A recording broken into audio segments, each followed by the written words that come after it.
shoes last night to see if he was barefoot. Is that still the case? Is he barefoot? Because I know on Facebook somebody posted a picture of these could be his shoes, or is that so he is presumed to be barefoot at this point? What I can say is that his mom says all of his shoes are accounted for at the house. I'm not going to say that he's barefoot. All right. Allegedly! Hello everyone and welcome back to my channel. This is Lady Freedom here coming at you with another raw narrative. Here's a brief disclaimer for tonight's show. Let's watch. That's ignorant!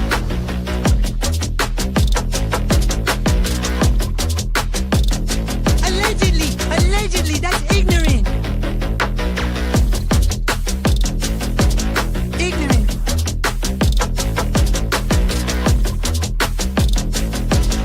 Judgment, Alfred. Chloe, you read my thoughts. You've got the shinin. You mean shining? Shh! You wanna get sued? Judgment, Alfred. You just use that shin of yours to call me and I'll come a-running. But don't be reading my mind between 4 and 5. That's Willie time. Hey, yo, boss. I love it when he does that.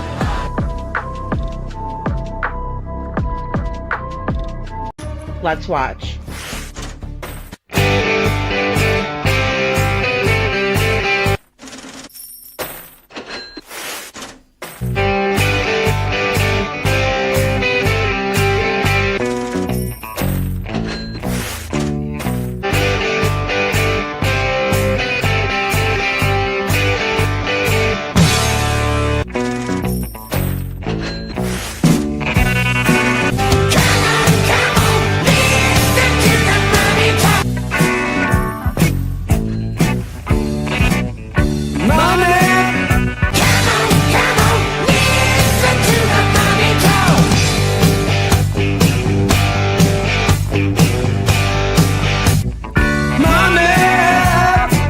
Don't get me back to good bullshit.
Everyone, and welcome back to my channel. This is Lady Freedom here, coming at you with another raw narrative, and it's so good to see all of you tonight. I hope you had a wonderful Sunday. I see Ann Reynolds, also saw Town Chat Cafe, so good to see you. Meganels, Show Poodles, Sammy, and Little Redo. I'm guessing, Sammy, you're talking about Charlie Manson.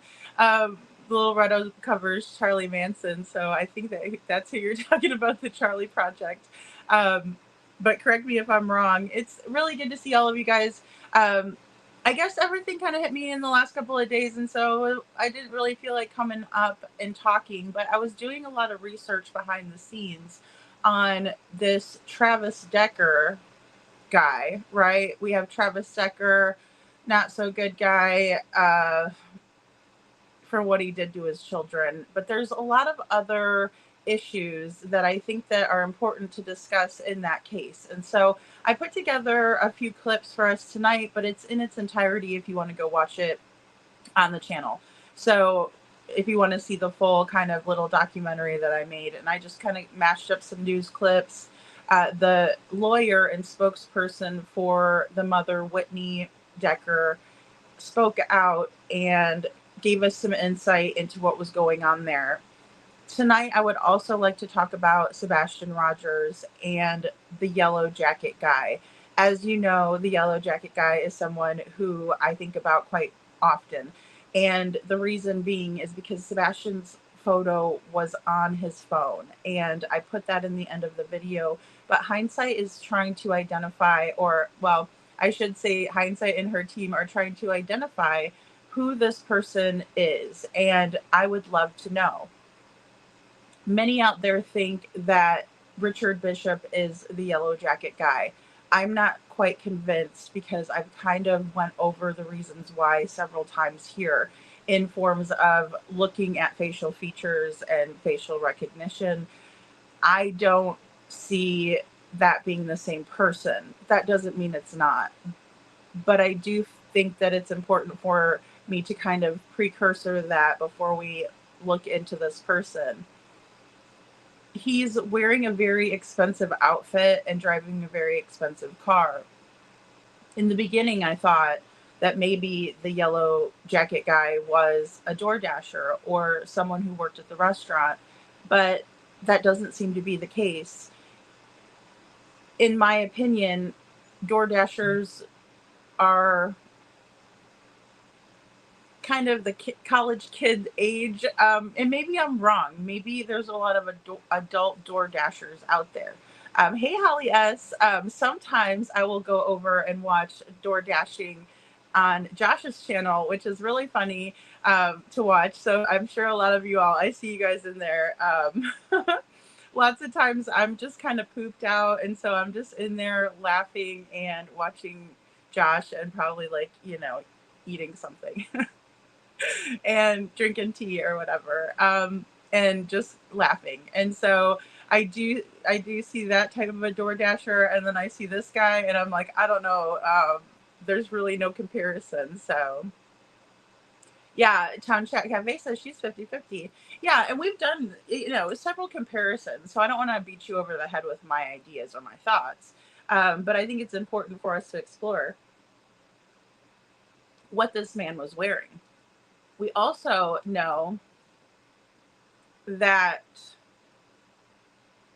this man has Sebastian on his phone, and he was waiting in between the doors with Katie and Sebastian. He was waiting for them, and then there was an interaction that we don't get to see, and they exit the Texas Roadhouse.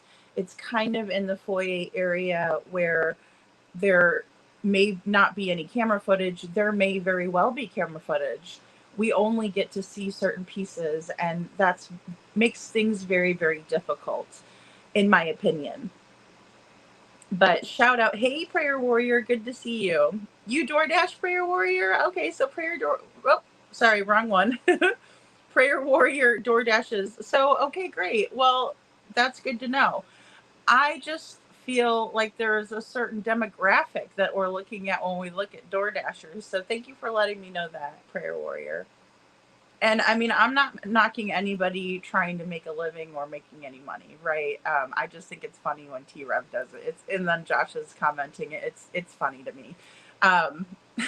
So Holly S says, Lady Freedom, tonight watch Lollies. It lines up with what you were saying. Okay, I will definitely go check Lolly out. I did get your text too, Holly, so that's awesome. Yeah, and I really want to know more about this person, right? Because there's no reason why this person has anything about Sebastian on a phone that is in his possession. We'll just say that. Prayer Warrior says, DD with my daughter, and we have a blast. That's cool. So you and your daughter do it together. Yeah, that's fun. My daughter dated a guy that was door dashing through college. And so,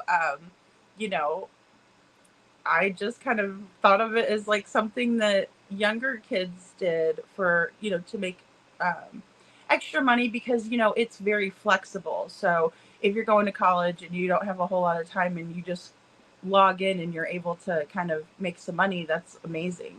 Um, oh, okay. Oh, that's awesome, Sammy. So I didn't know. I must have missed it. The Charlie Project. Charlie is the first known missing child in America. Make a make and distribute maybe missing person flyers and info. She said that made a new flyer for Sebastian. Yeah, they did make a new flyer for Sebastian. Do I have it still? I might still have it. Bear with me a moment. Yeah, this is the new one that they made for Sebastian. It's the same, really, except for there's different pictures, maybe more updated pictures than we saw on the first one that I have behind me. But this is the new one. I did a whole video on missing children and, you know, like milk carton kids, how that was kind of a big deal at first, was that kids would go on the milk cartons and things like that. So yeah, it is a good idea. Anything is all of it's good. And then of course we have our We the People letter writing campaign too that we've been doing over here. And so I hope a lot of you were able to get your letters out. I'm gonna read mine and post it as a video. I want to kind of do a good tribute video. Hey, Perfectly Imperfect Boy Mom, good to see you and welcome in everyone. Um, I've missed you too. Yes, absolutely. Yeah, and like I said, I was kind of taking care of some personal things, but I was also researching pretty heavily about these different cases that we've been talking about lately. Hey, Cece, it's really important for me to get the good information. Hey, Mama Risa, good to see you. And, you know, I want to make sure that I can get the best information out to you all because it's important when we talk about things over here. I want it to at least be fact-based to as much as that we can. I know that it's hard, especially when we get all of these different viewpoints all put together, and I understand that it can be a little bit hard even with the mainstream media making it to where we're getting factual information in real time, because even they seem to not get it right all of the time. And again, it's all because we're human, right? And we all make mistakes. So it's not like it's anything bad. But I do try to bring you guys the facts. And if I, mix something up, I always try to fix it. So Sammy says, will y'all please look at Yellowcoat's hand? Really think his right hand is fake or artificial or something. It's really odd about it. Yeah, I noticed that too, Sammy, with his right hand is very strange, like as in he can move it in different ways that you wouldn't think, maybe like double jointed, but it does look maybe artificial. I know there was a lot of speculation about that in the beginning too when we were looking into these videos. So I'll pay attention to that. So yeah, pizza boxes, that would be a good idea as well. Town Chat Cafe, put it on a pizza box. Yeah.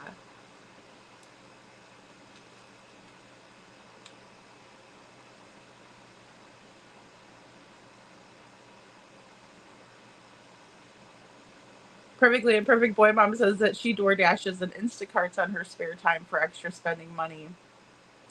That's good. Yeah, I mean, and I don't knock anybody for doing it. I've just never known anybody that did that, that I knew personally, except for, like I said, a college kid, and then T-Rev, when I watch that.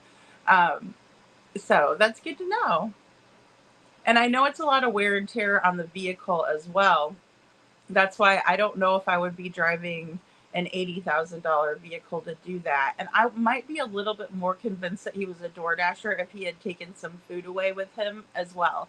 So that's just my way of thinking of things. Not to say that there isn't footage of that happening, but I haven't seen it. Oh, thank you for the map of the Pacific Crest Trail just a few minutes ago. Thank you so much, Prayer Warrior. I appreciate that. I'll take a look. I've got some strange emails. Sometimes I just can't with with all of this. Like, it's a lot for me, and I'm just gonna put it out there. Like, it's a lot, and it's, I laugh it off a lot of the times, but there's times where I'm just like, I don't even know. Um, I've been I've been on vacation with your. Oh, that's awesome. Well, good. Perfectly imperfect boy mom went to Paris and Italy. That's so nice.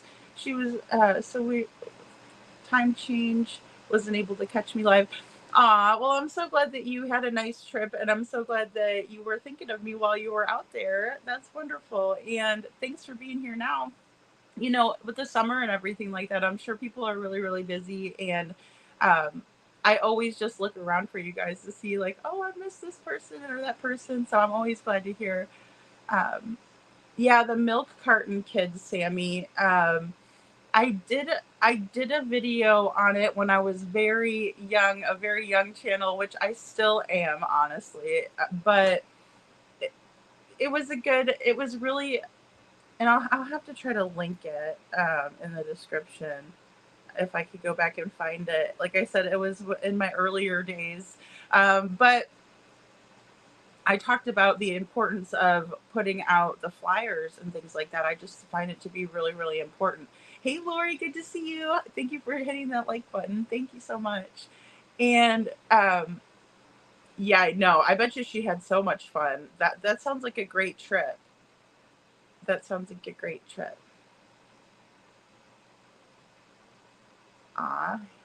Hey, Lori. But yeah, so let's get into tonight's first video about Sebastian Rogers. And, there's so much to this, and we're going to discuss it, but just, so much to pay attention to. Identifying what this person is wearing, I think, speaks a lot about who this person might be. So let's just get right into it. Hindsight, Mama Risa, and BMW Coupe, I believe that the math has to math. I also think that the math has never mathed in the Sebastian Rogers case because it's all been a bunch of lies and manipulations by the Proud Feet. Take a look at the data from February 25th, 2024. The weather record indicates that the weather was only 60 degrees, yet the yellow jacket guy has on 3 layers and a coat. But our lady right here in pink, she's only wearing a sweatshirt.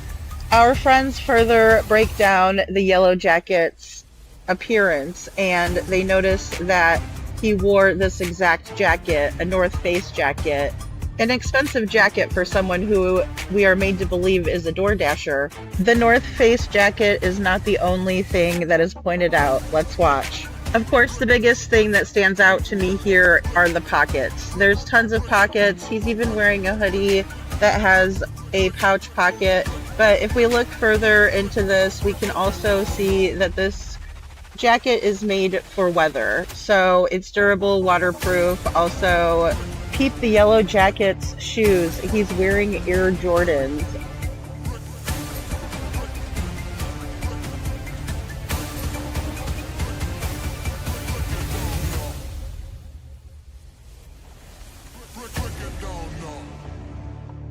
This is a still that was taken from actual footage of the Texas Roadhouse. It's Yellow Jacket arriving to the Texas Roadhouse, driving a Jeep Wagoneer in silver Zenith. Again, not the kind of vehicle that you would expect to see a DoorDasher driving. What do you all think?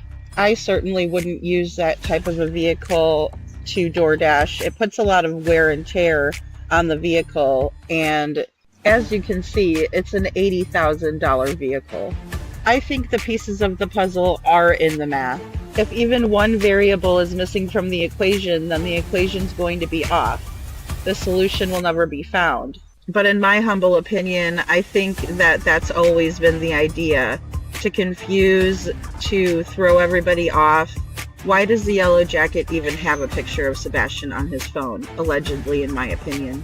The Sebastian Rogers case has been full of rabbit holes and deception. We have parents who are not being truthful. We have information that is missing, and there are too many pieces of this puzzle that are missing, in my opinion. I thank Mama Risa, BMW Coupe, and my friend Hindsight for bringing this to light and analyzing what I think is someone who is a major player in Sebastian Rogers' disappearance. Sebastian Wayne Drake Rogers is still missing. He has been missing for over a year and a half, and I think it's time that we find out what happened to Sebastian Rogers.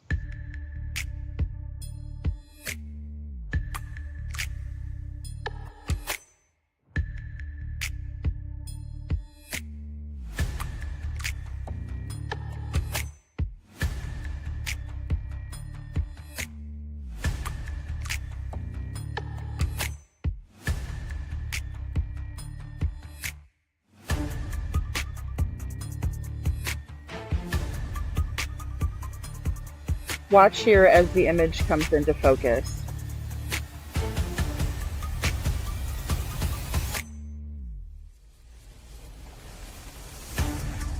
And you can really see it right here. There's Sebastian on the Yellow Jacket's phone. But why?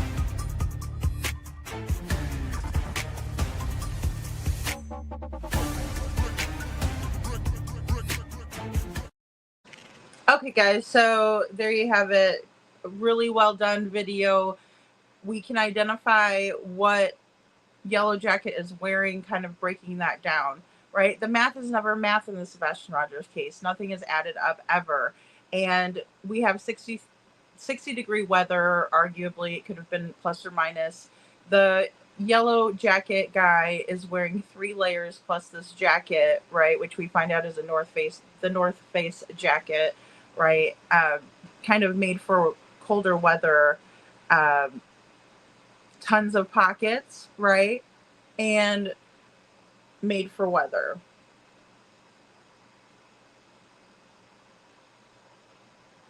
Thanks for the green hearts, guys.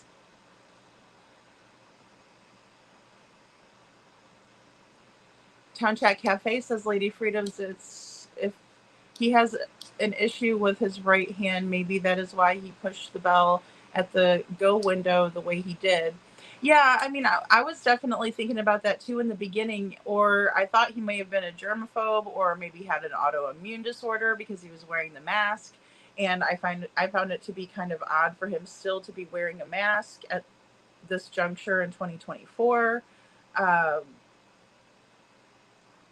Not to say that people don't wear masks. I'm just speculating.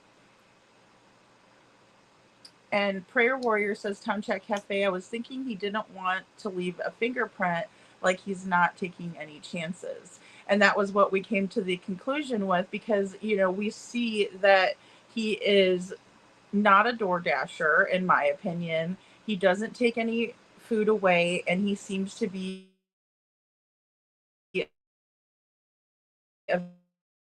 evading leaving any. Oops. Sorry about that, guys. He does go into the bathroom at the Texas Roadhouse. So, Holly S says it's him, no doubt, in my opinion.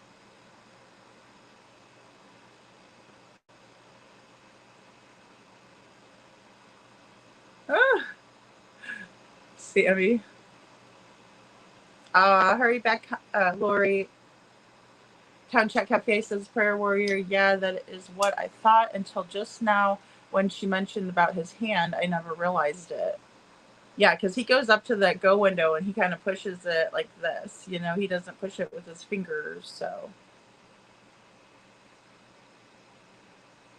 Definitely looks like Sebastian to me. Perfectly Imperfect Boy Mom, yeah.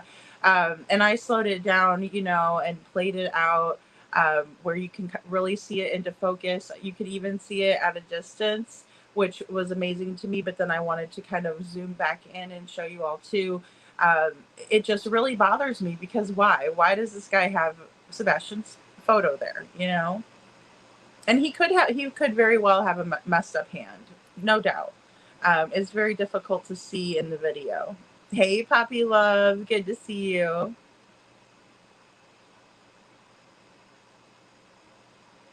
Yeah, Richard Bishop. There's some pictures of Richard Bishop wearing masks, definitely. But you know, we all wore masks at some point. So I mean, I'm sure there's a picture of me somewhere with a mask on. I don't know. I don't recall.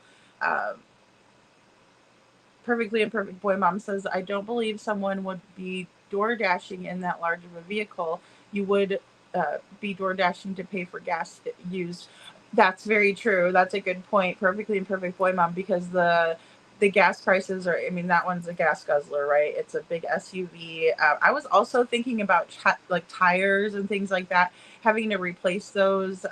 But I mean, if he's wearing Air Jordans and, you know, I don't know. It seems like he has money. It just, everything kind of put together, unless he was borrowing the car from someone else. We don't know. There's a lot of unknown factors here.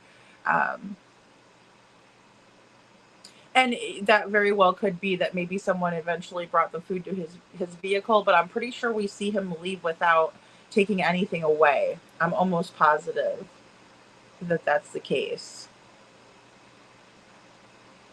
Looks a little different in my opinion. Absolutely. Town Chat says, but yet when he came out of the restaurant, I think he held the door open with his left hand, and KP and Sebastian exited the front door to leave. Yeah. When he comes out with them, he's holding the door open, if I can recall. It's an $80,000 vehicle. Door dashing in an $80,000 vehicle. I just can't see myself doing that. I mean, you know, if you're a real estate agent, you roll around and show property in a vehicle like that, hell yes, but not door dashing. That's just my opinion. Yeah, people will still be wearing masks because they do. Like, that's why we were thinking that he may have had an autoimmune disease or something where he was being extra cautious while he was out, you know, in the public.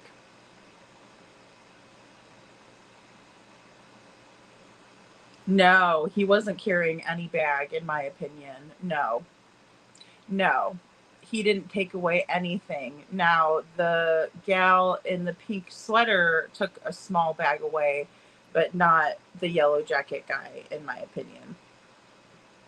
He didn't take anything away, you know. And then, so we see this guy, he's in a very expensive outfit, driving a very expensive Jeep Wagoneer, silver. Possible phone handoff in the foyer, you know, and there's been so much misinformation in this case, so much confusion. And I just honestly, with seeing Sebastian's face on this man's phone, I think that Yellow Jacket guy is a major player in the Sebastian Rogers case and what has happened. There's just something very out of the ordinary about him, just his presence in the Texas Roadhouse that evening.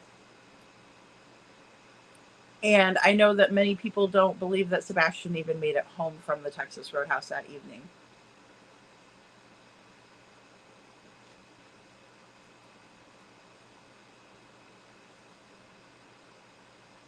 I think that he probably did, but there's still a small part of me that thinks that maybe he didn't. We have recently said that there were some eyewitnesses at a gas station that Katie stopped off at. It's just all very bizarre. And I will say that I believe in the 3 a.m. lights video, and I don't know what they could have been doing in that video if they weren't handing Sebastian off and the handoff had already happened. Then maybe they were bringing out some items for Sebastian. Maybe they were bringing out some evidence that they didn't want in the home.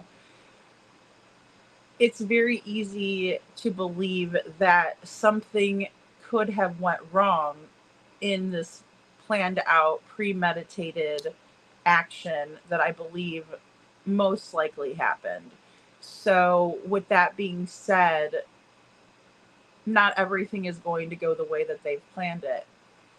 So maybe there was a point where they did have to bring attention to the house, and that's the flashlight video, right? Because someone went out that night at some point and they met another light source, and then that light source went back to the house. It's undeniable if we watch the flashlight video.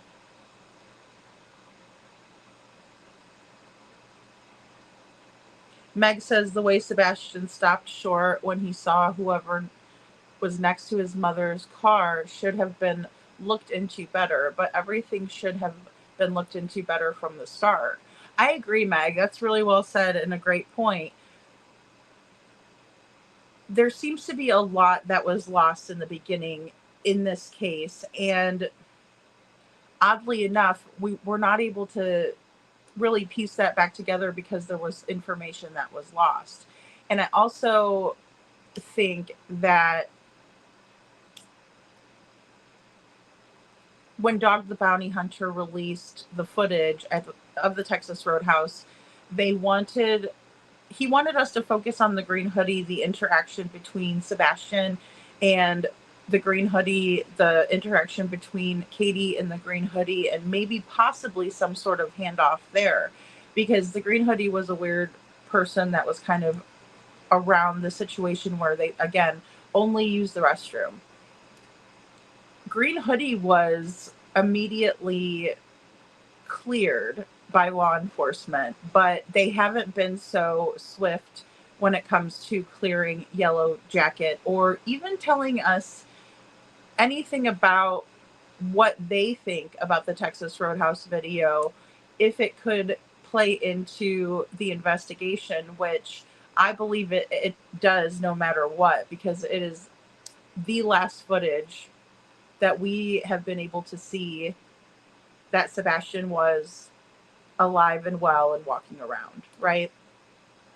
So, really well said. Thanks, Meg.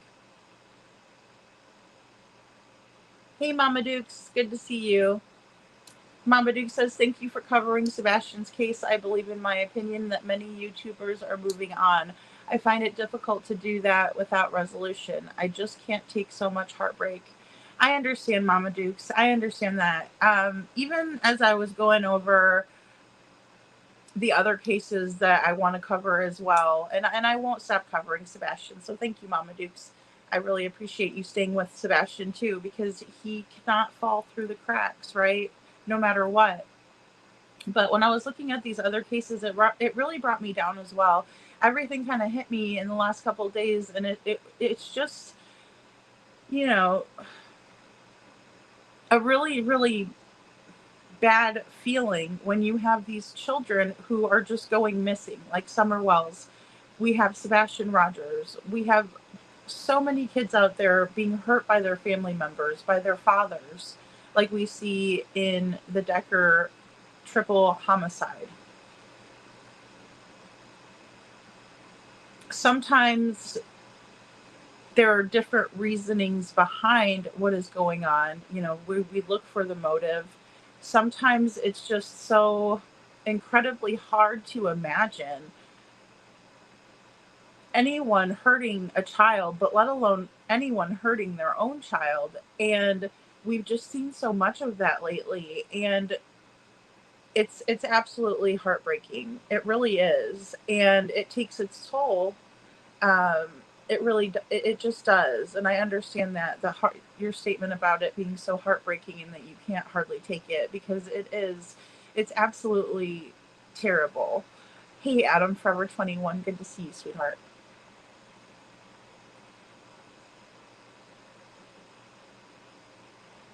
Town Chat Cafe says, have we ever heard if KP ever said what the conversation was about between her and Green Hoodie? She's never publicly said anything about Green Hoodie, to my knowledge, Town Chat Cafe. I would love to know what the interaction was there. And, you know, as a mother, I would come out and tell everybody what the interaction was, but Katie doesn't do that. But law enforcement came out and said that Green Hoodie was not relevant to the case. Nothing to see here. Hey, Cinderella, good to see you. Yeah, someone needs to ask her that, but she's gone silent. You know, the last time she spoke publicly was on the America's Most Wanted interview. So, and you know, I think that was strategic to the 1 year anniversary of Sebastian going missing. They're not going to ask those tough questions, unfortunately. And then any of the people that they choose to go onto their platforms aren't going to ask those questions either. So it's extremely difficult to untangle all of the crap in this case. And yeah, no, she doesn't say crap, Meg. She doesn't say crap. She's not going to. You know, she sits behind the lawyer and her awful husband. Hey, Scranton Strangler, good to see you. So yeah, she just, you know, she's not going to talk. I can't see her coming out and giving any type of honest feedback on Sebastian's case. You know, whenever she comes out and speaks, it's always scripted. And, you know, we saw her making mistakes left and right. Chris's demeanor on America's Most Wanted was weird. I mean, you know, even for Chris, in my opinion, his demeanor was weird, right? And just really more defensive, in my opinion, than pleading for your stepchild's safe return, right? It's just very unbecoming of any type of a parent that I can think of. So even if your marriage is on the rocks and, you know, things are going bad, you don't take it out on the kids. But then again, in this case, it seems like Sebastian was a major issue in the marriage, unfortunately. And with Sebastian being a major issue in the marriage, there speaks to some sort of a motive that could have prompted this horrible situation to happen with Sebastian. Thank you, Mama Dukes, for sending $4.99 super sticker. Thank you so much. That's so sweet of you. I really appreciate you. So, I mean, it's just awful. Ann Reynolds says, all day today I've been praying for all the missing children, but something kept me going to Sebastian, and I said, Jesus, can you please help us find Sebastian Rogers, and soon. Thank you, Anne. Thank you so much. That's so sweet of you. I appreciate your prayers. I'm praying with you. I think it's very powerful, and I think that's something that's really important with the letter writing campaign. And then also, let me just push this a little bit, because you guys know I'm going to. This is Mr. Kash Patel. He is the lead investigator appointed by Donald Trump, FBI director, excuse me. He's the FBI director, and he can be reached at Kash Patel 28. So just recently, there have been some major busts in Tennessee. One most recently in Clarksville, Tennessee, where one of their boys in blue harmed a baby and was just charged. We also had the assistant DA that was also arrested. So there's been some arrests going down in the area in Tennessee. And so I think that they're watching law enforcement there. So write to Kash Patel. Don't be discouraged if they don't write us back, guys. So this is how you get directly involved. Direct message to Kash Patel at Kash Patel 28. Right, FBI director. Here is the address to write the letter. Mr. Kash Patel, Director, FBI Headquarters, J. Edgar Hoover Building, 935 Pennsylvania Avenue, Northwest, Washington, D.C., 20535. And then you just write whatever you would like to write. I think my letter is mainly based on this video that I sent over about the Yellow Jacket guy. Sebastian's picture is clearly on a phone that was in his possession. And I think that it deserves a look by professionals if they haven't already looked into this. Because make no mistake, I'm not the only one that has sent this out. There's plenty of us that have. Because it's very important, in my opinion. Town Chat Cafe says, with everything we see going on, we can see why KP went back to the Texas Roadhouse and threw a fit about the videos being released. She absolutely threw a fit, Town Chat Cafe. You're right. And when we think about the reasons why she would do that, there's only a few different likely scenarios, right? She didn't want it out. You know, she didn't want it out. Thank you, Mama Dukes. She didn't want it out. She doesn't want anybody to see what was going on at the Roadhouse. We saw Sebastian get up and use the bathroom at the Roadhouse. We saw Sebastian being attentive over his mother, polite, calm. He well behaved at the Roadhouse. That's not the picture that was painted the entire almost year prior to that. Far from it. Sebastian had to wear pull-ups, but Sebastian got up from the table just like I would or anybody else would who's able-bodied and went to the bathroom and used it and came back to the table.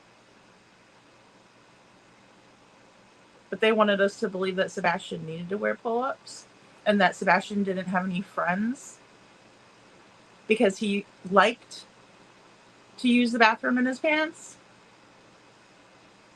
Disgusting people. Disgusting. And it wasn't just said on one person's panel. It wasn't just said on two people's panel. It was a narrative that was pushed about Sebastian for a very, very long time. And then all of a sudden we watch the Texas Roadhouse video and we see a polite, well-behaved, well-mannered, sweet young man who could readily get up and use the damn bathroom anytime he felt like it. But they wanted us to believe that he was this horrible person that was incontinent.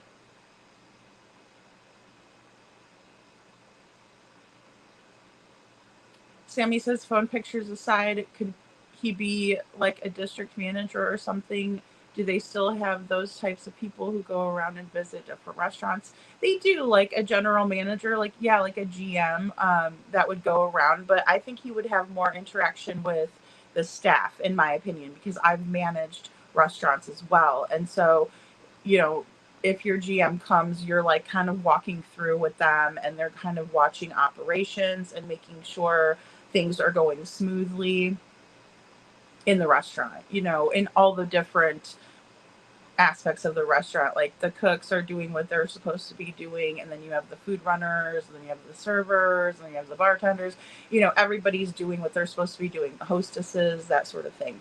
So if he had more interaction, I may think that he was someone in that capacity, or even an inspector. But I don't know that inspectors get paid like that to have an $80,000 vehicle either. So, but then again, some people work really hard for what they have, and they have nice things, and they like nice things. So,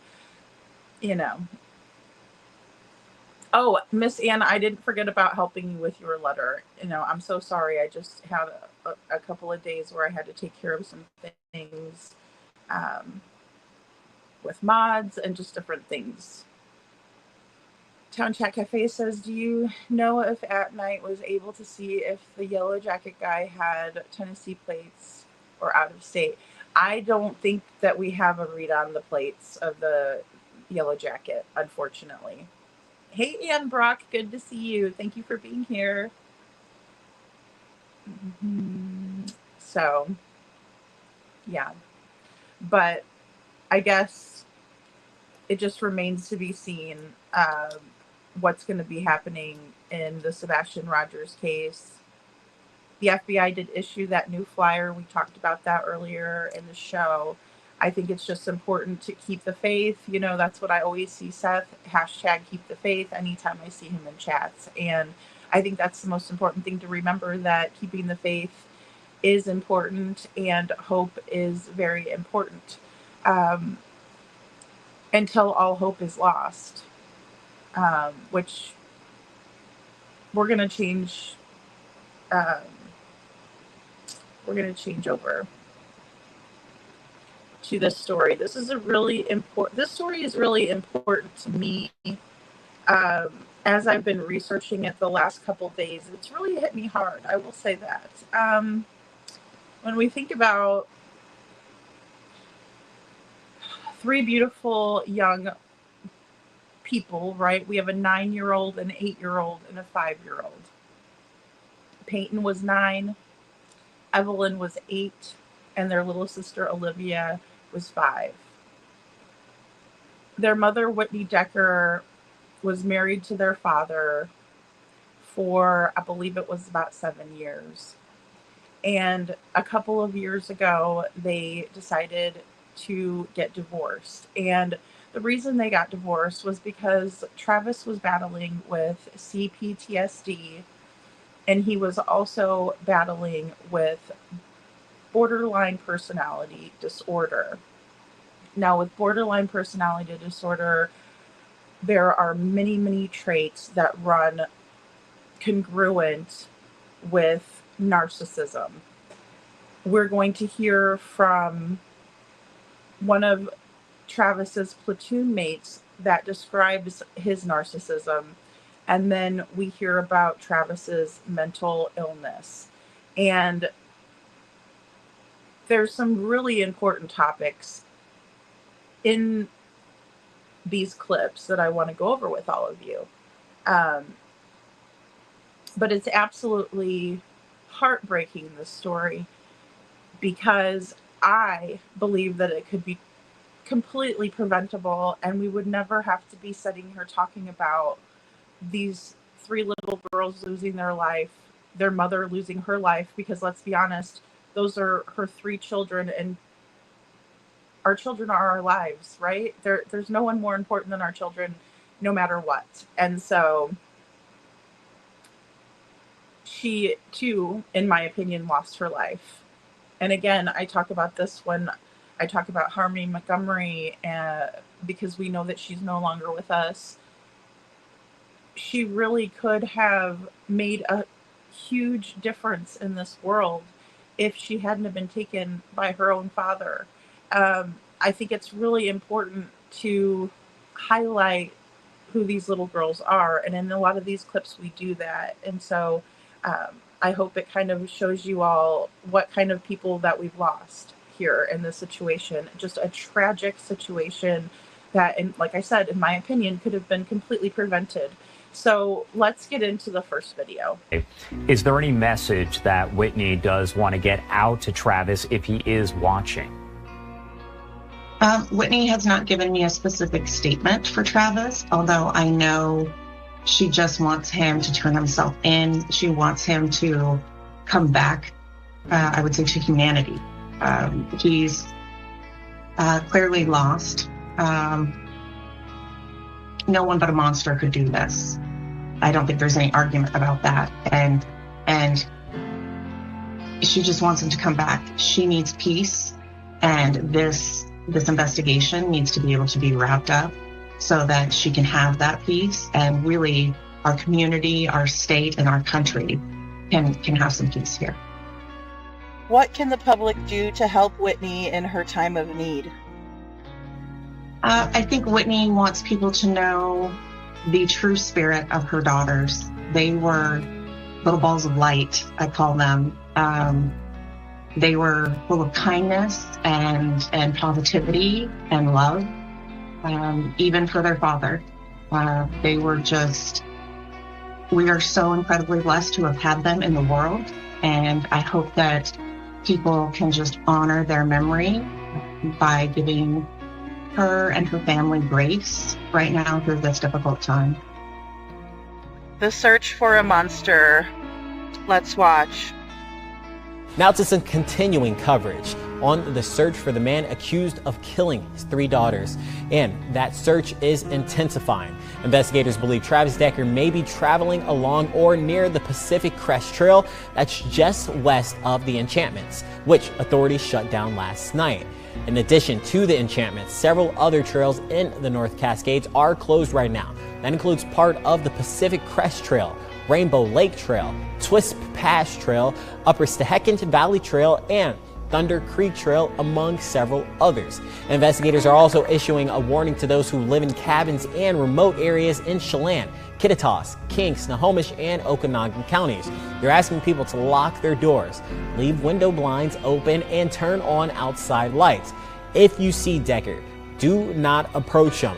Instead, call 911. The press conference was short, but through the tears, you could hear just how much those friends love those little girls as new video shows their personalities at home.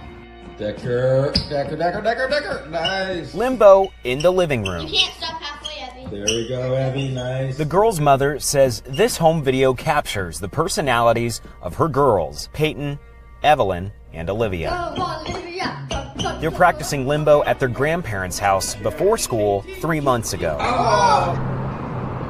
3 Lights in Wenatchee, classmates and members of their church continue to visit the memorial in the center of town.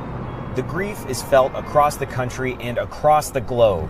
A Facebook page dedicated to the girl's memory shows people around the world lighting 3 candles and sending words of support, including people from Germany, Ireland, Australia, Italy, and South Africa. The outpouring of love, generosity, and support has been overwhelming. Those generous contributions will afford Mom time away from her job as a financial analyst and cover the cost of her final goodbyes. New this morning, the GoFundMe set up for the mother of the 3 girls surpassed $1 million. This is only the second time in the state of Washington a GoFundMe has reached that amount of money. The girls were going and loving their young lives at home, at dance, and with their classmates. Evelyn was a member of the Greater Wenatchee Soccer Club. They walked the halls of Lincoln Elementary, they were part of an acting group, and left a mark across their community. They are cherished, not just by the family, but by our entire community who watched them grow, perform, learn, and love. We ache with the love we still carry for them, and we always will. Forever missed and remembered. Here in Chelan County, the Sheriff's Office says no further press conferences are scheduled at this time. Decker is about 5'8" and weighs 190 pounds. He has black hair and brown eyes. Decker was last seen wearing a light colored shirt and dark shorts. If you see him, again, do not approach. Instead, call 911 or the U.S. Marshals, which has a number listed right there on your screen. Travis Decker is still at large. Please be on the lookout for this man. He is dangerous. Okay, guys, so a lot to unpack in this clip here. There's a lot going on. We have a county mourning the loss of these children, right? We have the 4 surrounding counties on the lookout for Travis Decker, who has been at large. Chelan County was where the bodies were located of his 3 young daughters, and authorities are thinking that he's somewhere in those neighboring areas. He could have gone anywhere in that radius, right? So it was like you'd see Chelan County on the map, and then the other 4 counties that surrounded Chelan County is where they were looking originally. But as we get through these clips, we're going to realize that it's kind of went even further out, and then we also have some web searches from Travis Decker that I want to dive into with all of you. But first, I see compassion for a monster, right? We hear the family law attorney of Whitney Decker saying that Travis is lost. And in that regard, I know that he's out there and we don't know where he is, but I believe that she's referring to being lost mentally and emotionally out there. And we will hear later that Travis did ask for help. It's extremely sad, Cinderella. It is. It's heartbreaking. I'm so sad that this keeps happening. It's become women our children are dismissed, or it's because women and our children are dismissed. I agree, because Whitney did try to report her children missing the moment that they were not returned and their father was not answering his phone. He turned off his phone and was not answering, which was unlike him.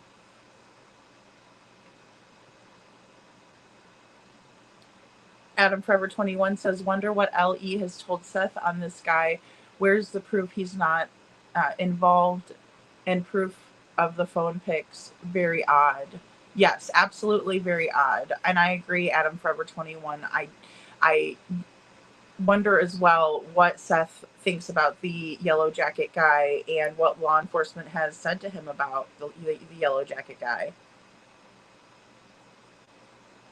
She does have a huge GoFundMe, prayer warrior. She may have a huge GoFundMe, but I guarantee she traded all in for her girls. Absolutely, prayer warrior, really well said.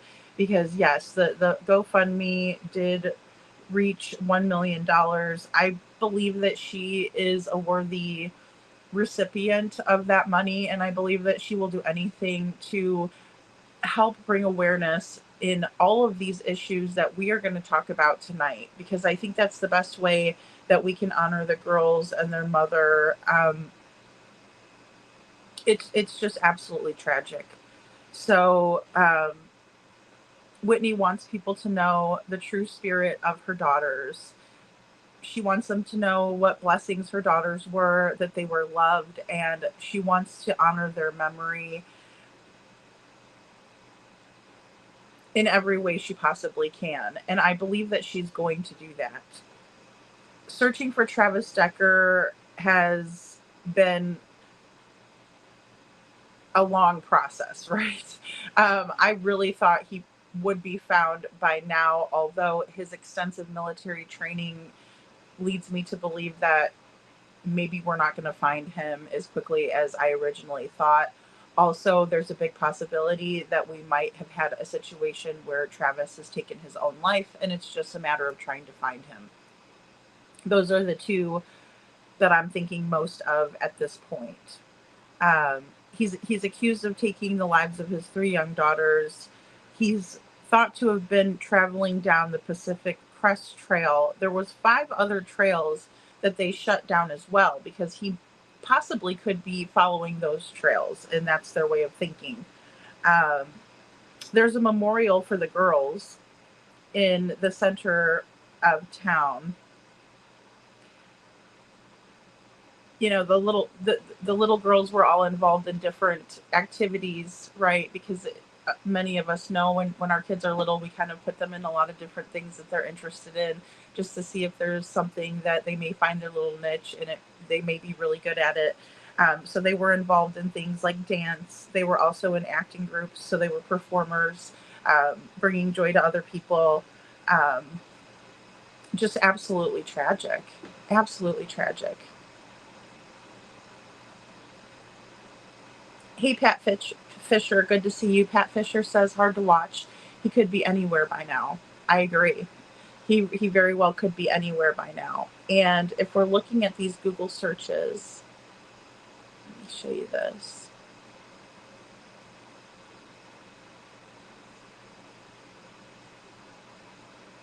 So we have a former military member with training in navigation, woodland, mountainous terrain, long distance movements, survival, and numerous other disciplines needed to be able to flee from the Eastern District of Washington, Stanley wrote. Decker, who was most recently living out of his car as his mental state was reportedly deteriorating, is believed to have been an elite paratrooper and a member of the Washington National Guard. And let me remove my banner. I apologize. Decker Googled how to relocate to Canada and searched for jobs there in the days before the murders, according to an affidavit. Right? So he's definitely trying to get the hell out of Dodge.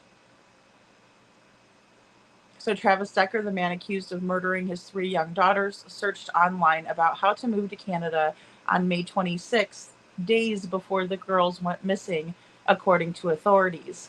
Decker searched the keywords how to relocate to Canada and how does a person move to Canada.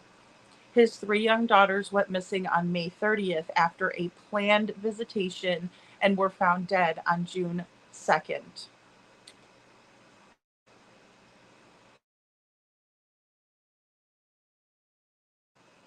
So it gives us a little bit of insight into what Travis Decker was thinking in the days leading up to the disappearance of his 3 young daughters.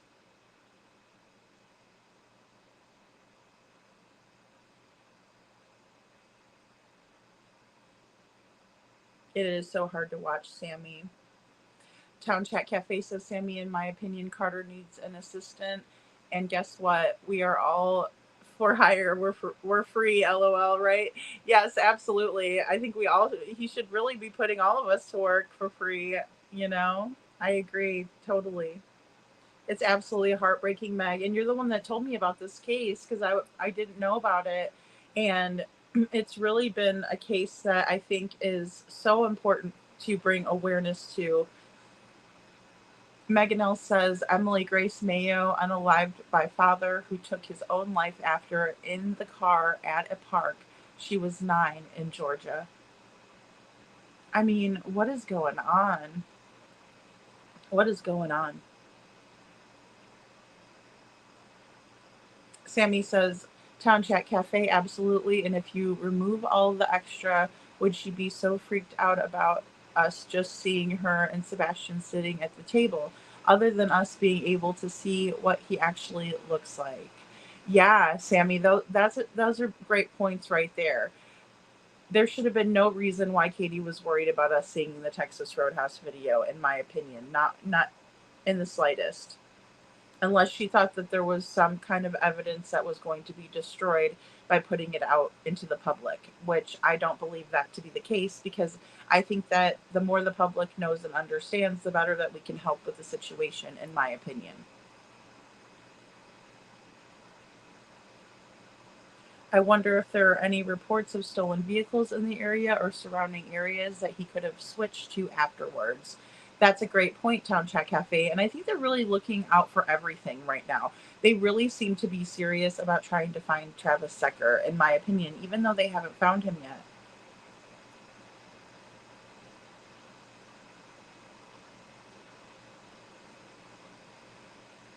Okay, guys, so let's go ahead and again, be on the lookout for Travis Decker. Still hasn't been found. Also, don't approach him. Call 911 immediately if you see him. He's a chameleon, guys. Like I said a couple nights ago, he is a chameleon, in my opinion. He doesn't look the same to me when I look at different pictures of him. He really looks like he can change up his appearance, which also makes me very worried. The fact that he has different caches located all over the place, only maybe he knows where they are, is also very concerning, in my opinion.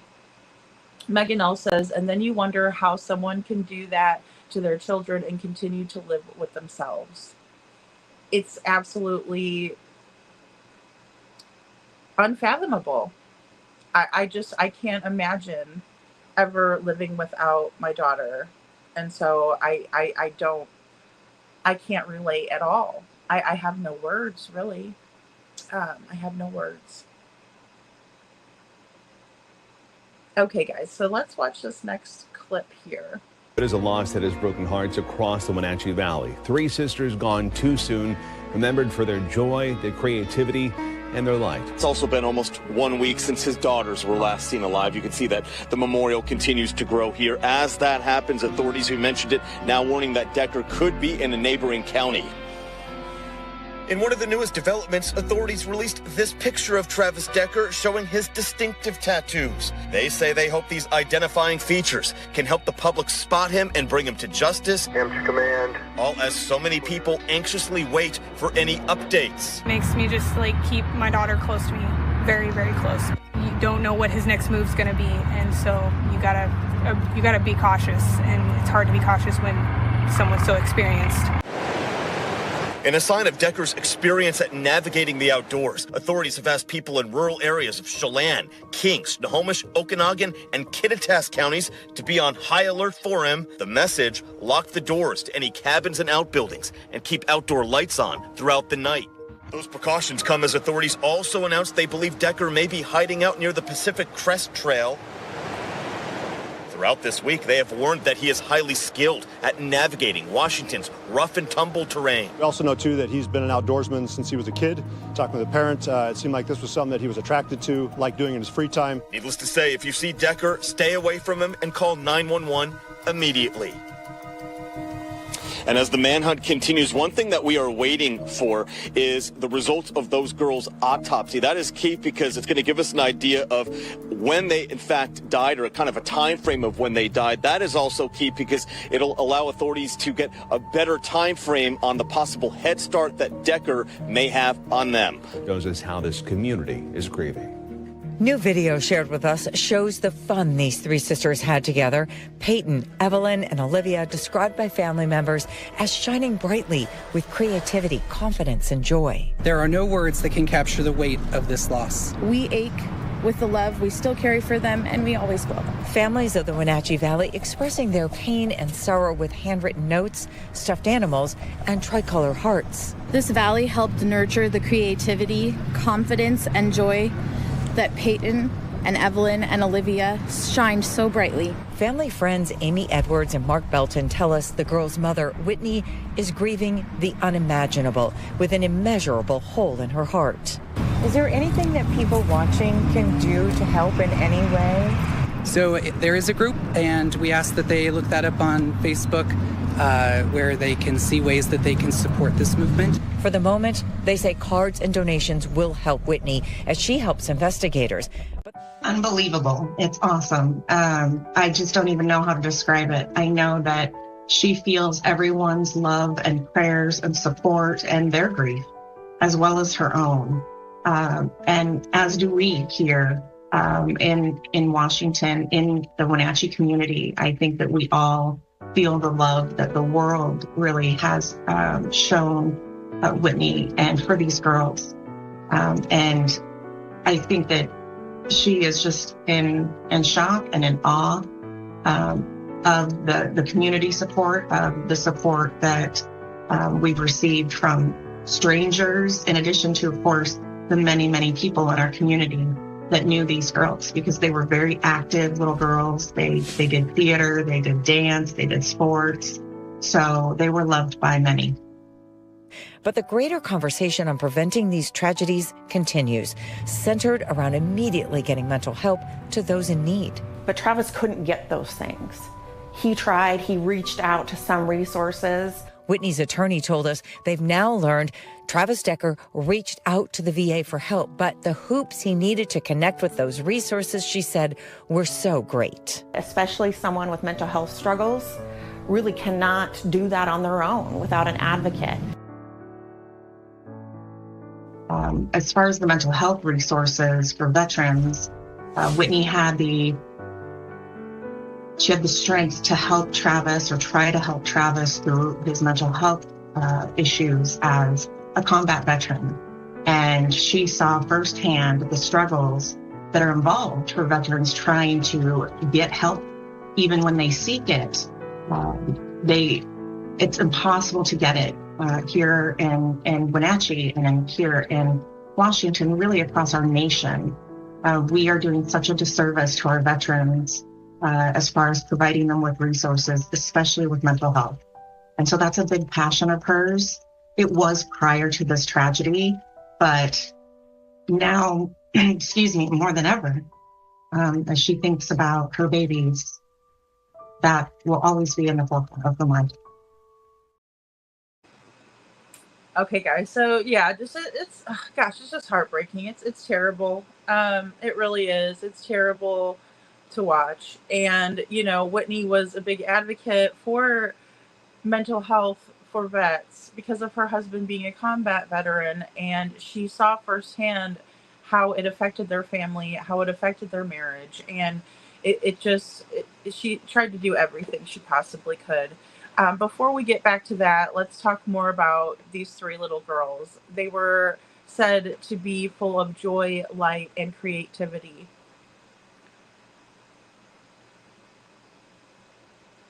I don't know what it takes, and even our friend Lost in Translation said it really well in our last live. The bond between a father and his daughters is one that is very special, one that is really thought to be an unbreakable bond. But unfortunately, here we see that this father was able to break that bond 3 times in a row in taking his daughters' lives. It's just unfathomable. We go back into Travis and being on the lookout for him. The tattoos that he has on his arms are quite identifiable, along with the ones that he has on his torso. We see the 2 stripes, right? One after another. They're just black stripes, very identifiable on his forearm. So definitely go back and take a look at those pictures, because those may really hold the key to finding Travis. They are identifying features that are not going to be seen on everyone, right? Because they're unique to him. So definitely be on the lookout there. Hopefully this will help the public identify Travis Decker. So we see that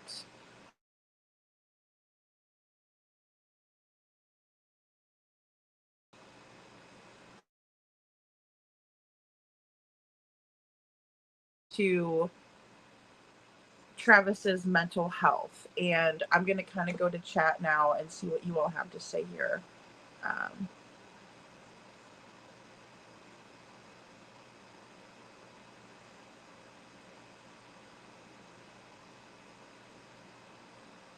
Meg says, and then you wonder how someone could do that to their children and continue to live with themselves. Oh, I already read that one. Sorry, Meg. But no, I mean, it rings true still. I agree they need fresh eyes on the character, Adam Forever 21. And yes, they have been catching the boys in blue left and right doing things that they're not supposed to be doing. We see that absolutely. Town Chat Cafe says, yeah, in my opinion, he would be hiding during the day and traveling at night to cross the border to Canada. That was his goal, right? We saw him searching that days before the girls went missing. Adam says, Adam Forever 21 says, biggest flag, in my opinion, is the mom doesn't defend herself. If innocent, that says knowledge, but keeping quit for a list of reasons, in my opinion. Yeah, and I mean, it is a big red flag when somebody won't come out and just, especially debunk something as easy as that. Like, yeah, that was a person that walked past me and explained the interaction and move on. But we don't get a straight answer out of Katie, unfortunately. You know, we just don't. Prayer Warrior says, I dated a vet once while folding clothes. I tossed a pair of his rolled up socks at him and he freaked out. But it was PTSD moment. It doesn't take much for someone to snap. Yeah, absolutely. Absolutely. It doesn't either. And, you know, I mean, I have a different type of PTSD. Mine was from battered women syndrome. But sudden movements and things like that to somebody who has been in a situation like combat, or even when you don't know what's coming and you know you get hit by somebody, it's it causes that reaction, and then of course, you know, the flashbacks and things like that come into play. Absolutely, Prayer Warrior. And it's sad, you know, because you should be able to throw, you know, toss a sock at somebody and them be okay with it. It's not like you're trying to hurt them or anything like that, but it can be really scary for somebody who isn't ready for it, you know. Those sudden movements or sudden things coming at them is kind of where the trauma comes from in the first place, right? So it just makes it really hard. Canada will turn him over, yeah, if he's caught there. They don't want him. They don't want him back. They're going to send him right back to us. I agree. Mhm. Yeah, Border Patrol is on it too. Don't know if he made it across before they came on board, though. Yeah, and see, that's the thing. He had a head start. We haven't got the autopsy results. We're still waiting for the autopsy results to come in for the girls, right, to see what the TOD is. And that's really going to help us understand when he could have gotten away, right? How early he got away. I'm guessing it was Friday, just by everything that was reported so far. That's kind of where my mindset is. Although, if the time of death is, say, very shortly after they were picked up from their mother's house, that will tell us that there wasn't really anything that we could have done about it, right? Even though, because I know, and we're going to get into it in this next clip, the Amber Alert was never issued for these children, right? That to me is a problem, but it will help us identify when this happened and when he could have left out from that campsite that he abandoned. The people in the county are keeping their children close, right? We heard from that lady who was interviewed saying, what are you doing? You know, obviously she's staying very cautious and she's keeping her child very close to her because this guy is on the loose and he's very unpredictable. We don't know what kind of state of mind he's in. He obviously just killed his 3 daughters. So everyone's on high alert. They're telling people to lock their doors, to keep things well lit. Also talks about how this person does know the Washington terrain. So Travis Decker is familiar with the terrain, which also gives him an advantage with his skills and training. So everyone was sporting the tricolored hearts for the girls. It looked like it was pink, purple, and green. And so that was very heartwarming. Whitney's attorney says that she's grieving the unimaginable, and I think that was probably the best way to put it. They are asking to please send cards and donations for anyone who wants to help. Whitney says that she feels love and support. Of course, they talk about the girls again, them being involved in theater, dance, and sports. So just really well known in their community. And then we get into this mental help that is really much needed for veterans, and really anybody who is in need of this should be able to have it available to them, in my opinion. It is said that Travis Decker did try to reach out, but the hoops that he had to jump through to get the kind of resources that he much needed were too great for him, and it was overwhelming to him. I really want to touch on the love that Whitney had for her husband, right? Her ex-husband. She tried advocating for him. She tried to get him the help that he very much needed. But a lot of times it's not so easy, right? Because a person has to be a willing participant of that. In this case, that doesn't seem to be the issue. What seems to be the issue is that the resources that were available were very difficult to obtain. And when you have someone who is going through these mental health struggles, it's not as easy as you would think to kind of pick up the phone and be able to have the proper frame of mind to be able to facilitate all of the needs that you are needing from what you're experiencing trauma-wise, because with that trauma comes a lot of different other issues like depression. So if you're not able to get out of bed in the morning and you're so upset and your anxiety is so high that maybe you can't focus well enough to articulate what you actually need at that point in time. And Whitney was there, and she did try to help her husband who was dealing with this combat CPTSD, coupled with his borderline personality disorder, which we'll get into a little bit later. It's a widespread issue, though, and we do see this all the time where we have homeless veterans. We have veterans that are living hungry. We have veterans who are not getting the resources they need and they're treated like second-class citizens. It's very bothersome to me when somebody earns these types of resources and they just aren't able to get them. It's absolutely astonishing.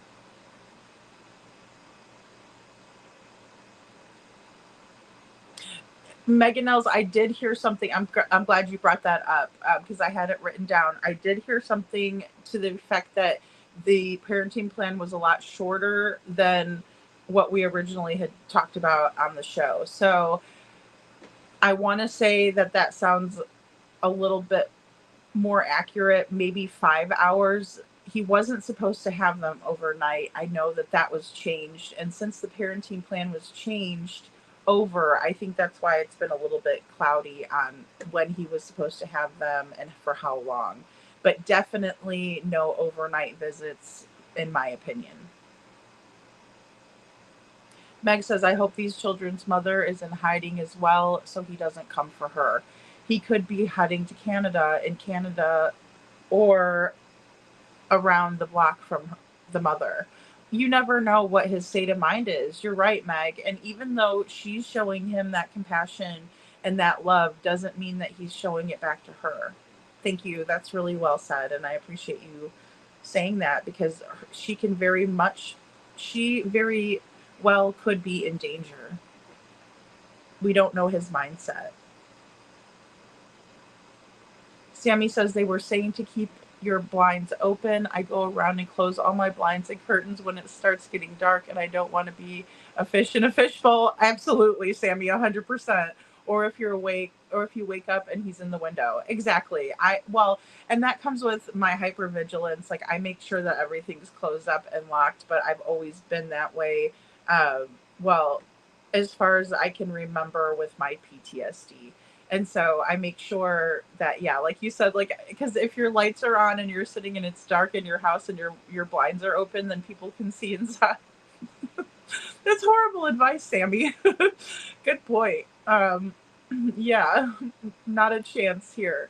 Prayer Warrior says if you're in a psychotic state, waiting should be the last option, in my opinion.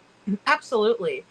You require immediate attention at that point, Prayer Warrior. Thank you. I agree. Hey, Sasha. Thanks for coming in. Thank you for hitting that like button. Adam Forever 21 says this is one of the worst. So unbelievable and heart-stopping. I know, Adam Forever 21. And just going back and hearing that there was, they were basically crying out for help. It's very unnerving. Hey, Baba Rose. Good to see you. Sasha says, I think this caught a flight to British Columbia immediately and something with a fake ID, my speculation. Very well could be there because that's where he was heading to, right? Yeah, absolutely. Or he could have performed these Google searches in an attempt to throw us off. We just don't know what state of mind he's in. And we also don't know really his level of intelligence, because even though he has all of this training, I love hearing that and that being validated, but I also would love to know what his aptitude test was. Who are we dealing with in terms of intelligence here? Prayer Warrior says, I really hope Mom is surrounded by loved ones right now, like all the time. Same here, Prayer Warrior. That's my hope too.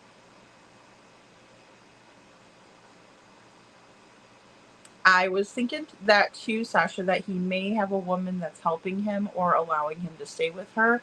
I think it would be really important to look back on his internet history to see if maybe there was a relationship that was flourishing and he may have fled to be with this person. One thing about a narcissist is they are very charming. They are very charismatic and they will promise you anything to get in your good graces. Sasha says, why did he just hop out of the truck and leave the door open? Maybe he was hopping into another vehicle. Very possible. Someone could have picked him up. And I can't discount that, Sasha. I'd like to know if there were any tire tracks that were driving away from his vehicle. That would be a good indication if someone may have been in the area. Oh, good, Lori. I'm so glad to have you back. I'm so glad to have you back, my friend. Yay. I hope you had a nice conversation with your daughter.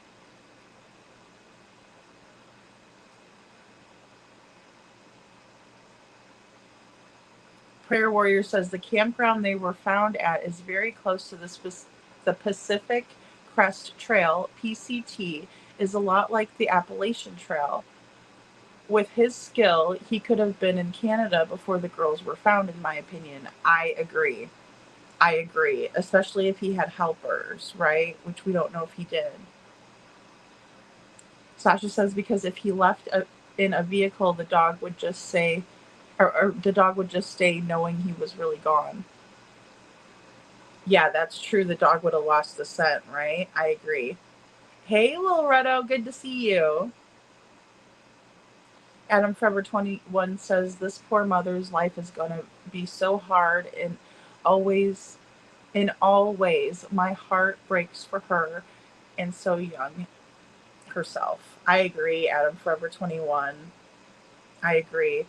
And, it seems to me that she was really still involved in helping her ex-husband and worrying about him. And I don't know if she ever, had a chance to, meet somebody, or even because when you are going through something like this and you have an ex-husband who cannot be trusted with the kids and you have all of this really messy stuff going on, it's very difficult to get into another relationship because the other person probably doesn't want to deal with that. Let's just be honest. And so when we see that, it breaks my heart for her, because not only was he hindering her from being happy in her life because she was too worried about what was going on in his because of her children, and now he took all of her children away from her. It is just absolutely heartbreaking, and I don't want to lose out on that. And I'm so glad that you said that, because I think it's important, as forgiving and kind and compassionate and loving as Whitney is being, I feel like we need to, as women who have been through this type of trauma in our own lives with domestic violence and things like that, I think it's really important to make sure that Whitney protects herself, as Meg was saying, and that we very much highlight what is going on here in terms of the mental health situation and how it affects everyone in the family, not just the person who has the mental illness.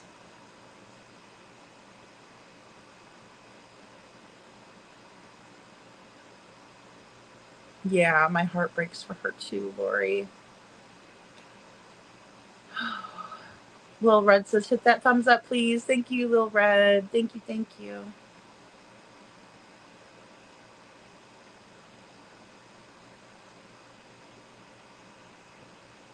Oh, the dog was in the truck. Oh, you're talking about his dog. That's right. Sorry, Sasha. I thought you were talking about scent dogs. My bad. My bad.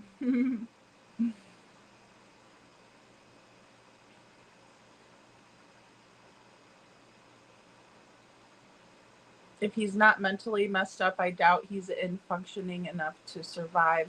My bet he's dead once he came out of his mental block. That's a very strong possibility in my mind too, Adam Forever 21.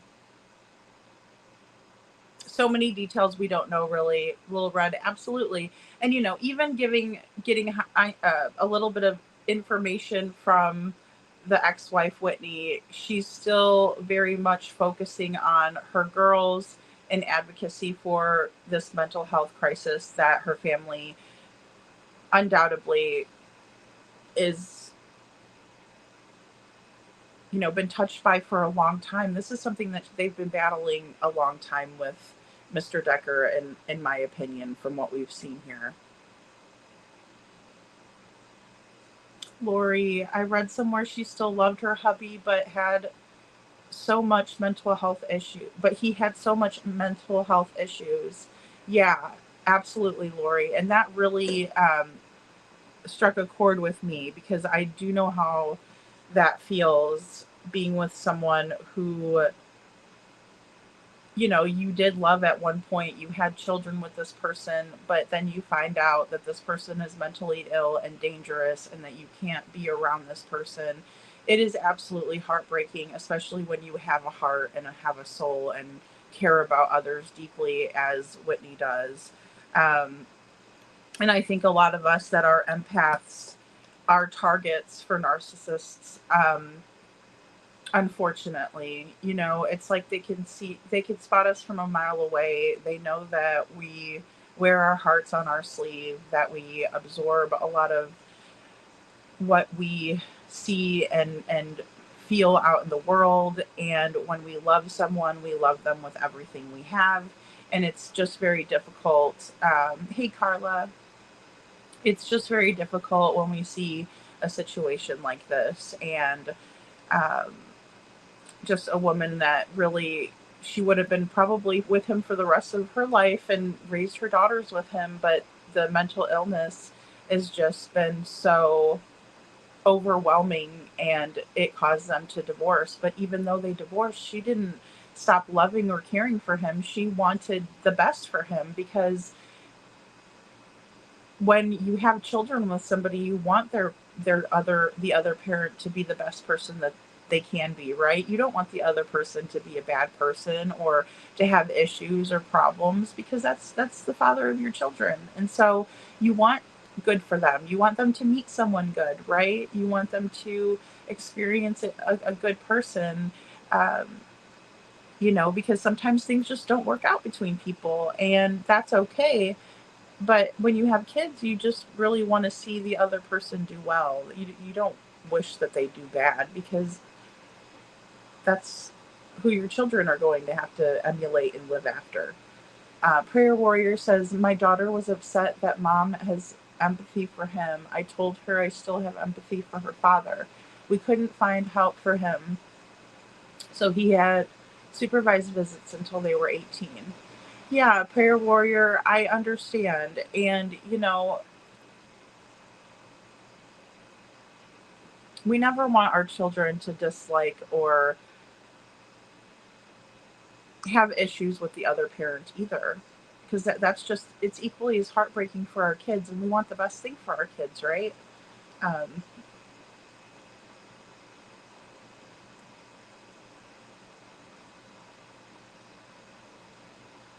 hey, Carla, I'm sorry, I must have missed this one. My sister's house blew up tonight.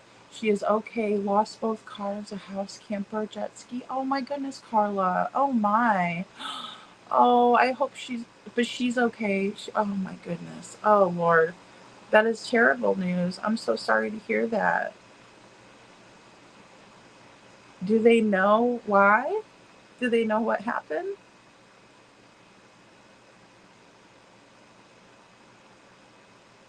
Oh, no, sorry, I did not want to drop that link. Oh boy. Okay.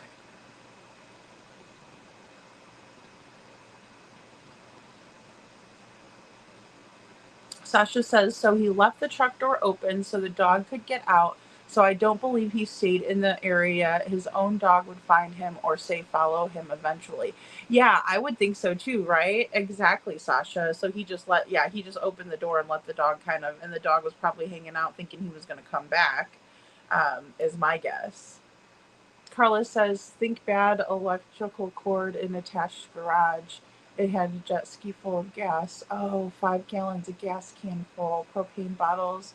Thank God they're okay. Oh, thank God they're okay is right, Carla. My goodness. Oh my gosh, so that's a lot of fuel and propane. Oh my. Oh my goodness. I'm so glad that they're okay. Carla says they heard a loud boom, ran outside to see their garage and neighbor's house on fire. Oh my gosh. Oh my gosh.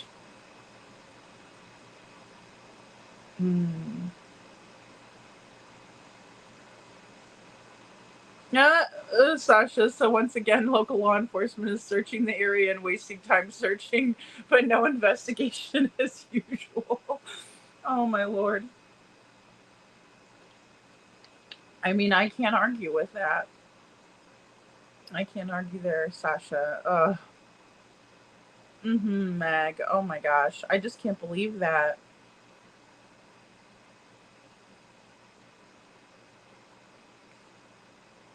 Sasha says, so let me get this straight. Local law enforcement only searches, no forensics anymore or investigation. Is that the case nowadays? Yeah. Well, I mean, it's par for the course. It seems like it's so frustrating when we look at some of these cases and the way that they're handled. You know, it's like you would think policies and procedures would be pretty well set in stone, and what works, don't reinvent the wheel, right?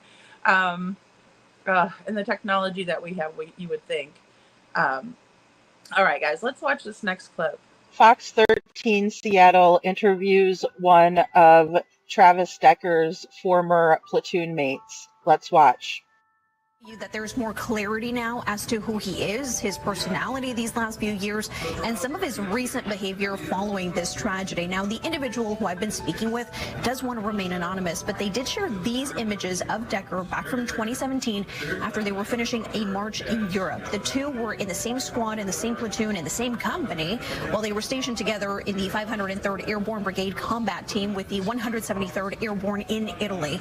They tell me Decker was kicked out of Ranger Regiment for failing Ranger school. Now, many of you have been questioning whether or not he was a Ranger. We've all seen some of the same photos of Decker in his uniform with a Ranger patch, but according to my source, he wasn't, because after getting kicked out, that's when Decker was transferred to their platoon, and that's where they shared a little bit more about who he was, just saying that he was a fit but quiet guy, sort of an outcast, yet a hard worker and a bit of a narcissist. They tell me by this time, Decker and Whitney already had their firstborn, Peyton. Decker eventually did warm up to his comrades, sharing that he aspired to be like his father and talked about getting back to Special Forces, but they say he never did. They say it was like Decker had some big shoes to fill. From what they know, his father was a Green Beret and he worshipped him. They did remain friends on social media, but they say that after these murder and kidnapping accusations, Decker actually deleted all of his videos and pictures and started unfollowing the majority of those who were in his company. Now, again, the loss of Peyton, Olivia, and Evelyn are hitting his teammates hard. They say that everyone who served with Decker is feeling betrayed and are distraught to learn of what has happened. That's the latest. Back to you.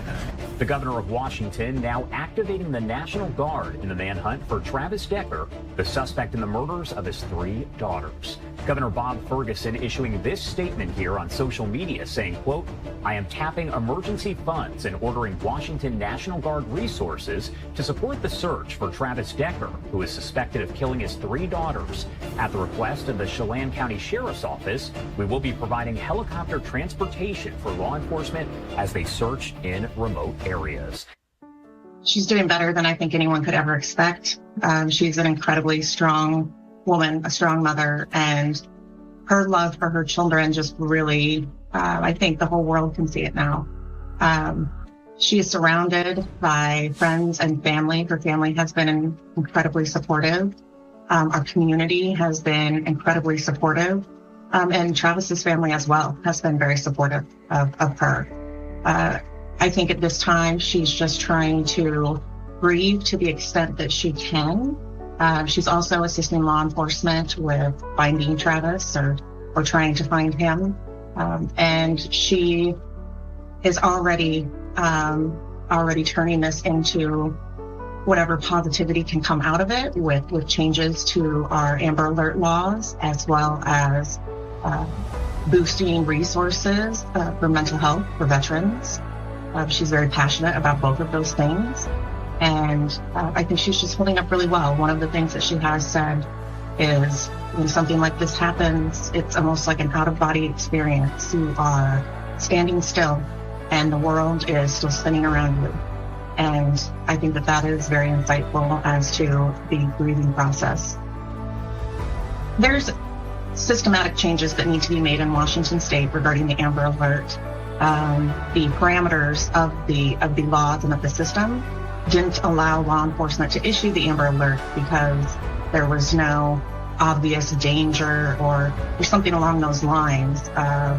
And Whitney has some great ideas already about how to prevent that in the future when you have a parent who has the mental health struggles that are documented with the court, whose time and visitation is limited already by the court, and then they don't show up. And in this case, Travis Decker turned off his phone, which was something that he had never done before, and the police could not locate him immediately because of that. Then the Amber Alert should have been able to be issued immediately. And if that had occurred, it is a possibility, although we do not know yet, that those little girls would still be alive. I think that Whitney just really wants people to honor her grieving process, and to honor the memory of those 3 beautiful babies, and to really hold our politicians and our country accountable for veterans and for the things that they need, that they deserve, and that they've earned, and their families, sacrifice their families have made. We all deserve the resources that we deprive our veterans of. And that's something that I know Whitney just really wants people to understand, that this really could have been prevented. I understand, and I agree fully that this could have been prevented.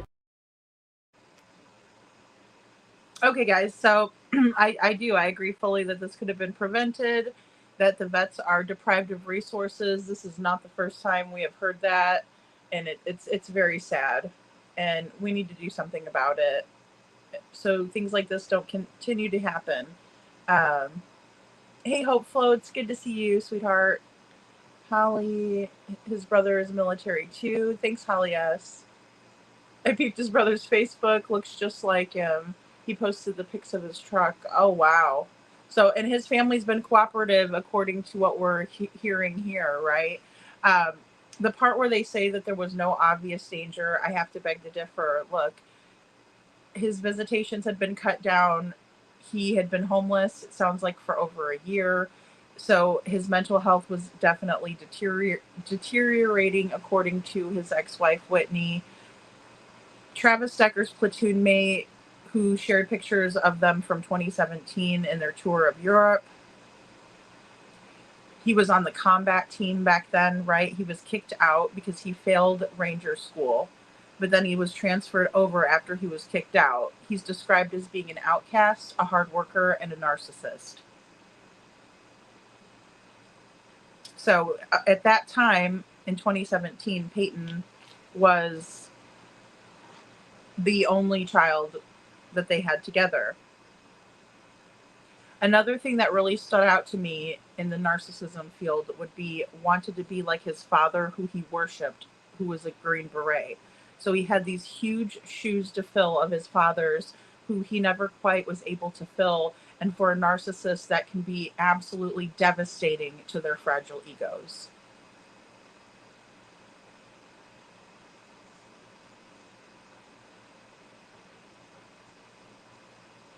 They have still not found him, Carla. They have still not found him. It's unbelievable.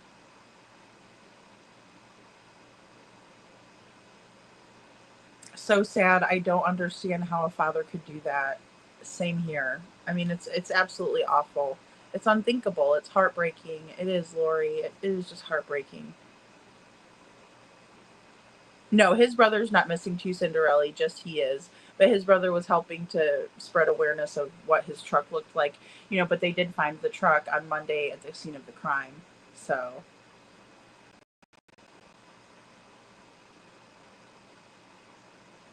I hope Whitney is in a safe place too, Lori. I mean, that's so very, very important. You know, when his fellow brothers heard about this situation, they felt betrayed and they really took it very, very hard. The Washington National Guard was deployed in the search for Travis Decker. The copters were released and they were looking over all of the areas where they think that Travis could be hiding out or where he's traveling through. Thank God they are saying that Whitney is surrounded by friends, family, community members, and also Travis's family has been cooperating with her and helping her out. But she is grieving She's also assisting law enforcement in finding Travis.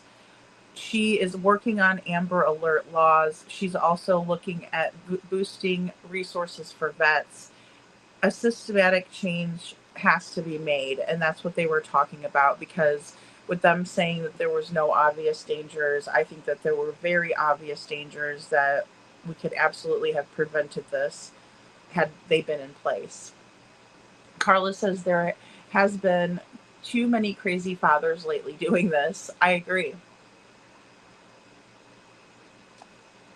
Military personnel as well.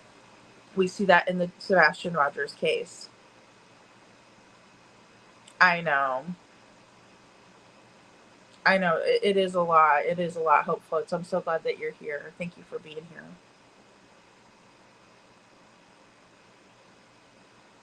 Borderline personality is a danger, in my opinion, especially if he's off his meds. Yes, prayer warrior. And we talked a lot about that on our last live, and kind of what to expect with these different diagnoses that we're seeing here. Let me go ahead. I want to pull in some of this research. But I think you're absolutely correct. That plays a major role.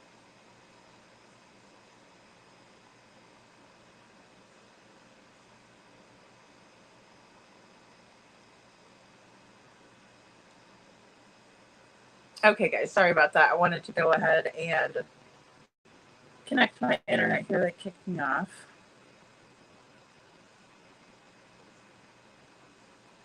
And while that's loading up here, we'll take some more comments. Sasha says, it seems the trend, things that could have been prevented. Rogers, Soto, Strain, Emily, this girl's list goes on. I agree, Sasha. It's just left and right, isn't it? Just so many, so many. Prayer warrior 100, 100, 100. I worked in a psych hospital, and one thing always stayed the same. The doctors never really liked dealing with borderlines. Wow, that is really, really interesting, Holly S. Really interesting. They look like a nice family. He seems like the oddball. Absolutely. And, just his wife trying to do everything for him. He was very lucky to have her in his life, in his corner.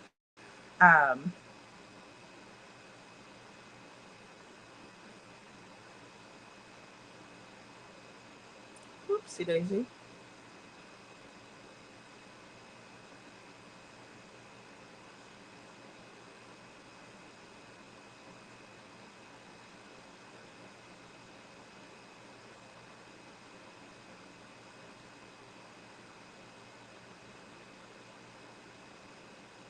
Oops, sorry guys. There we go. Okay, so. Oh, there we go. That's better. Okay.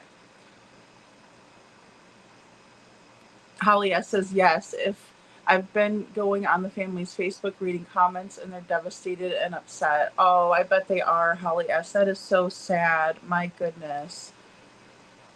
Very difficult to deal with. Cece says, I wonder if when they catch him, if he will surrender peacefully or unalive himself. Those are really great questions, Cece. Anything's kind of in the air for me, because he could feel overwhelmed and decide to take his own life, or he could just decide that it's over, So many combat veterans with post-traumatic stress disorder also have symptoms of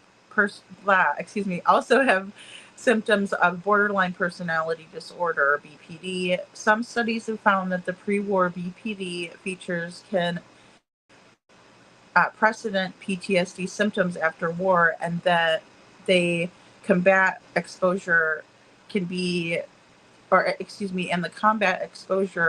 can predict BPD features after war. Other studies have found that trauma can cause enduring changes in character, which may explain the high rates of BPD in veterans with PTSD. BPD features may also develop in response to PTSD symptoms such as nightmares, sleep deprivation, which can cause irritability, anger, and affective instability, right? And we've seen all of these things. And that's why, Cece, your question is so important, because we don't know. He is very unpredictable. He is in a very unpredictable state right now. Also, some other possibilities and explanations for the high rates of BPD in veterans with PTSD include limited resources. Limited resources. People with BPD may have fewer resources for dealing with traumatic events, which could make them more vulnerable to developing PTSD. Unconscious behavior.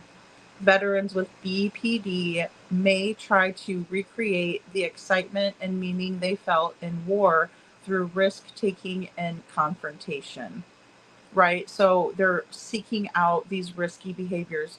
We see this in people with borderline personality disorder.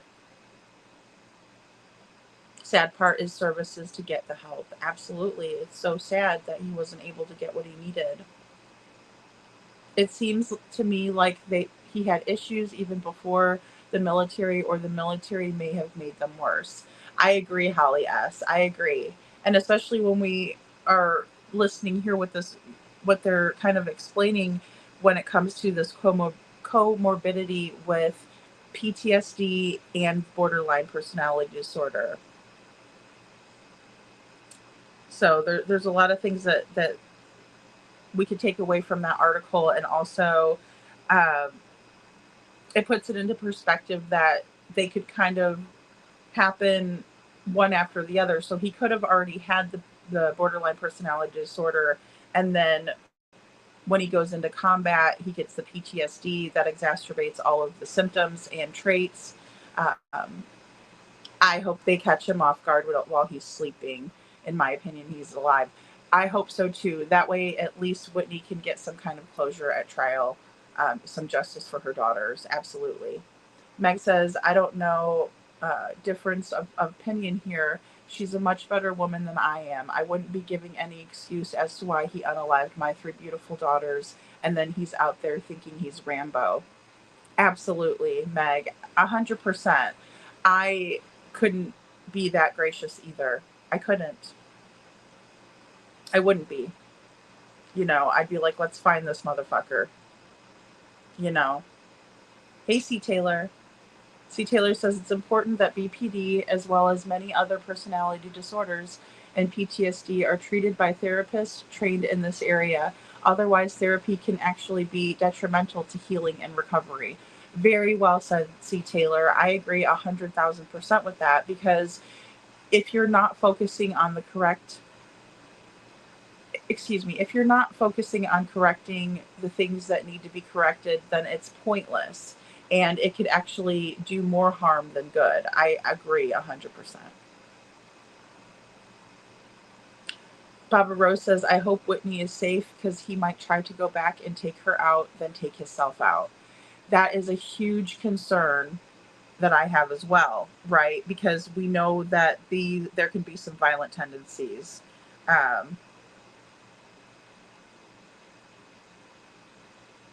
And let me just read this off to you guys.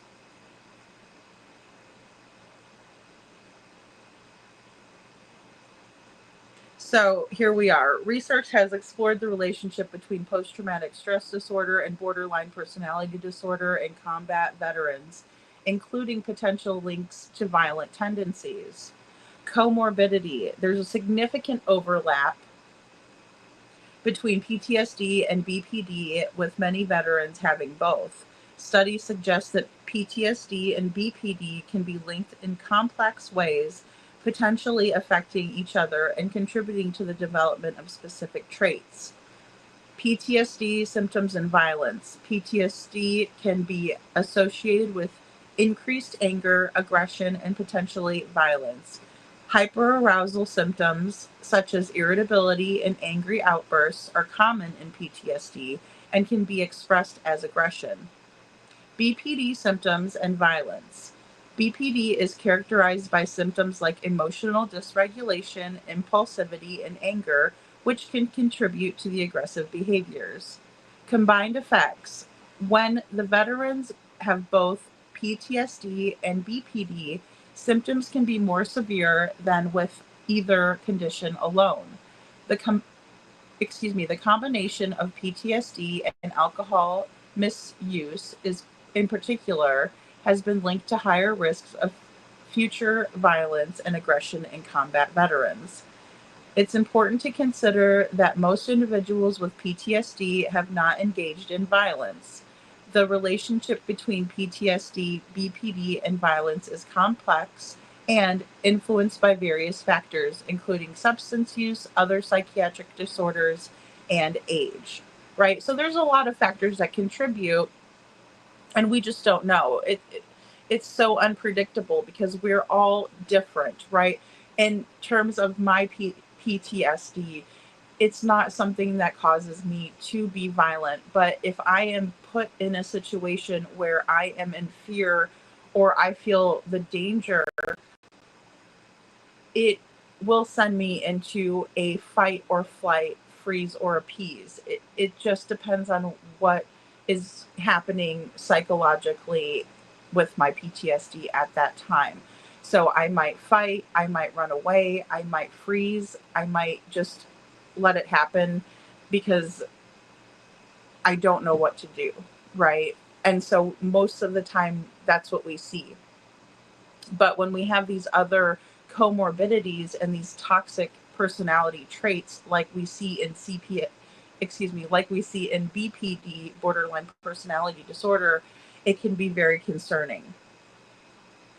Right. And then we don't know what types of substance use or abuse that Travis was engaging in.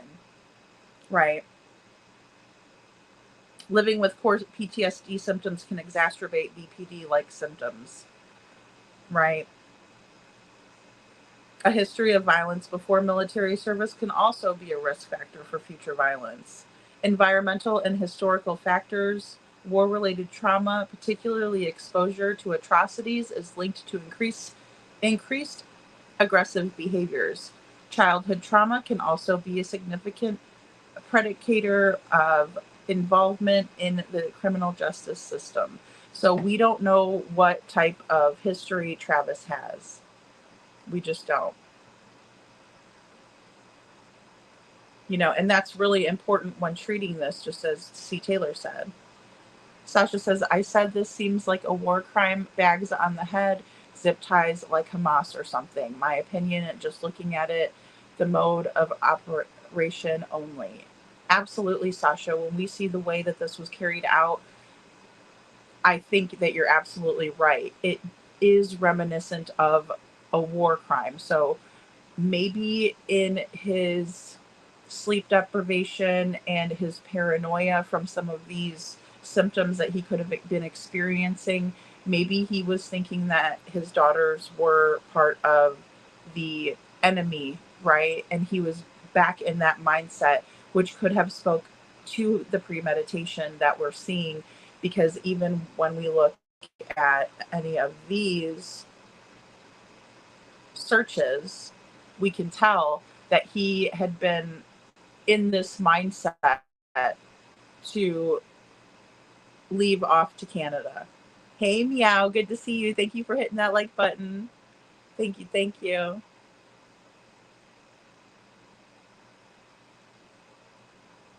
Thank you, Lori. It's just scary when we're reading through these because I'm thinking, you know, does this correlate? And it's like, it absolutely correlates, you know.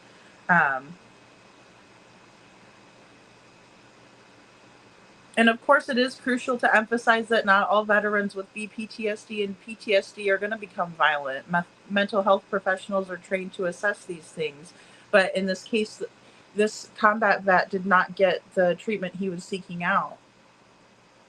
Town Chat Cafe says, I was just wondering if the law enforcement were able to find receipts for the rope, bags, or zip ties to see when he actually bought them. But that's a great question, Town Chat. I haven't heard anything back about that, and I also haven't heard anything about the autopsies just yet. So I think some of those details will be coming out. Sasha says, see, I think this is narcissist that's sick of giving away his money, my opinion. You never know, Sasha. He could be angry about all of that. And I don't know if Whitney maybe did have a recent romantic relationship that maybe was heating up a little bit and he found out about it and he was not happy. We don't know really what his mindset is against Whitney, and that is very scary. Because again, no matter how much you love the other person, that doesn't mean that they love you. And especially when we're dealing with a narcissist. Good to see you, meow. Meow, meow. I feel like he pre-planned this as well, Holly S. No doubt. No doubt about it. Especially when we see these Google searches. Sasha says he snapped out of it real quick to hide and flee and elude. That's part of it, Sasha. Absolutely. We have to look at that and say he was in his right mind to know that what he did was wrong and that he had to get the hell out as quickly as he possibly could, right? Megan L says the 3 C's while supporting a person with BPD. Here's a breakdown of each C. I didn't cause it. I can't control it. I can't cure it. DPT therapy is really the first line of help for BPD. Thank you, Meg. I think that's really important to note that. So I appreciate that. Yeah. And that's the thing that, Whitney probably struggled a lot with, right? I didn't cause this, right? There's nothing that I can do to control it. It's not that I'm doing something wrong and there's something that I can fix and everything will be better. I can't cure it. As much as she wanted to heal her ex-husband and, let him be happy and the girls have a happy dad, there's nothing she could have done. And that in and of itself is absolutely heartbreaking. Lori says, I feel like he planned it also, Holly. Yeah, and then we also see this, too. Oh, I didn't hear that. Anne says, Lady Freedom, did you hear that the girls did not want to go with him? Oh, gosh, that's even more heartbreaking. I really think that children have a sense, an intuition, and that just breaks my heart, Anne. I did not know that. Thank you for sharing that. It sounds like a mental problem, just complete Chris Proudfoot. Yeah, absolutely, Carla. And that's the thing. We don't know what Chris's mental diagnosis was from the Navy, right? We just don't know that because he does have a medical placard on his vehicle and he's able to get up and down from that crane. So what does that tell us? Megan L says, see, I'm full of useless knowledge. No, it's great. I love that. I love that people are understanding of what BPD is. There isn't a cure for BPD. There isn't a cure for PTSD. And it's even harder to cure and maintain complex PTSD or CPTSD, which he definitely had that.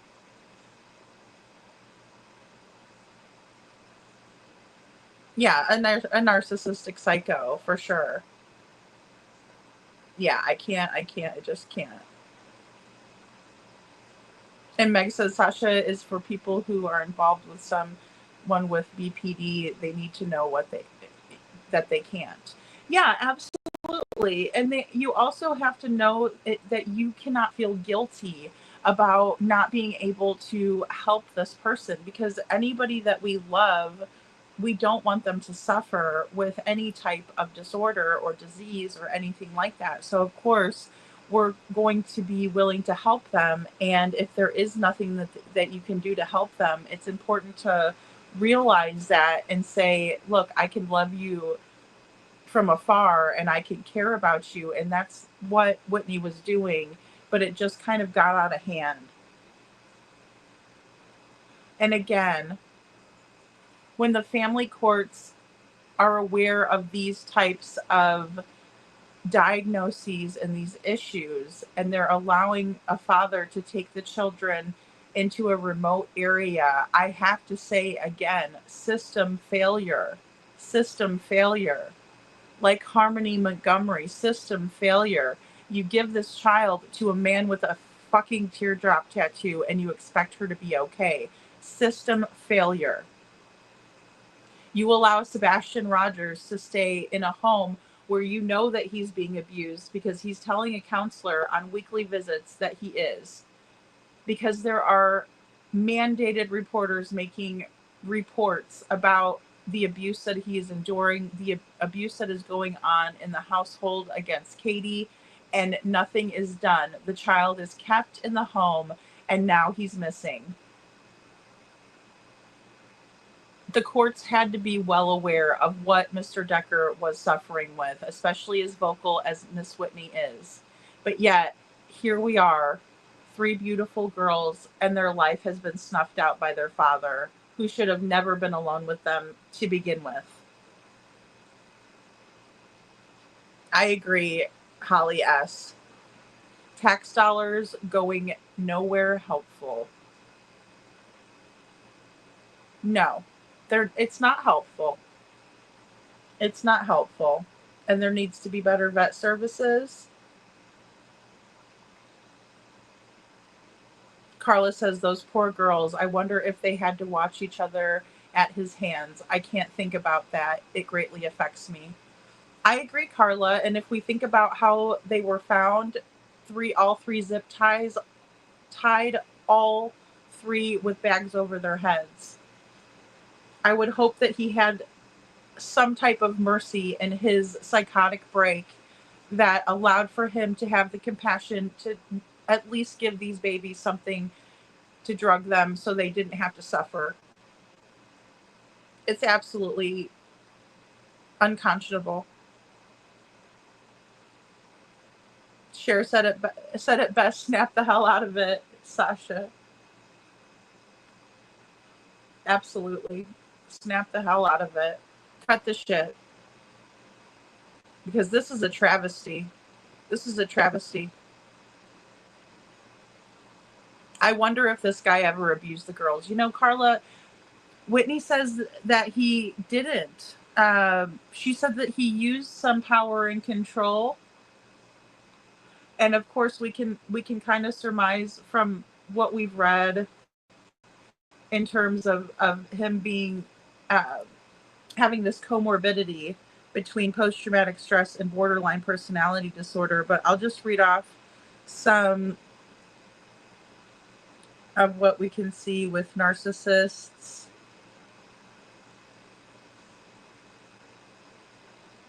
And the BPD. Because I think this is a good comparison. And this is how they overlap, right? So even though, and you know, it may be a thing where Whitney doesn't want to share everything, right? And I understand that. So these are both personality disorders, borderline and narcissistic personality disorders, right? When the two occur together, symptoms of each may worsen. It may be more challenging to diagnose and treat the conditions, but it's possible that treating BPD may help alleviate some of the symptoms of narcissistic personality disorder. So narcissism itself is not a symptom of BPD listed in the Diagnostic and Statistical Manual of Mental Disorders, or the DSM-5.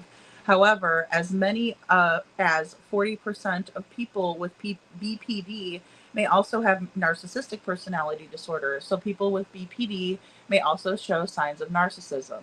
The term the term borderline narcissist is often used to refer to people with both conditions, but it's important to note that it is important to note that this is not a diagnosis. It may be used informally to refer to someone with borderline personality disorder who also has narcissistic personality disorder, or it may refer to someone who has some symptoms of NPD, but not enough for a diagnosis, right? So you have to fit the certain criteria to get the diagnosis of narcissistic personality disorder. But some people just aren't quite there yet, and they don't have the symptomology that would dictate a diagnosis, right? But it's very difficult when you have these two together. So both involve dramatic, overlay emotional, and unpredictable thinking or behaviors. However, the two conditions are significantly different, right? But both narcissistic personality disorder and borderline are categorized as a cluster B personality disorder. This means that they are ego syntonic rather than ego dystonic, like non-personality disorders, right? So that just means that egocentric people, they have thoughts and feelings and behaviors that align with their self-image. So people with BPD and NPD have poor insight into their conditions and do not see anything wrong with their behaviors and perceptions. That is a major issue. Zero self-awareness, right? They don't understand that the behaviors are not normal. This can play a role in complicating treatment. People with both types of disorders may have very low self-worth, but NPD that leads to egotistical behavior and lack of empathy, and BPD, anger may be turned inward, resulting in frequent changes in behavior or mood. So obviously both are affecting their mood. They're angry, right? They can be hostile. They could become violent, right? It's very scary when someone lacks empathy for others. And that is the only thing that could really describe how a father could break the bond between him and his daughters.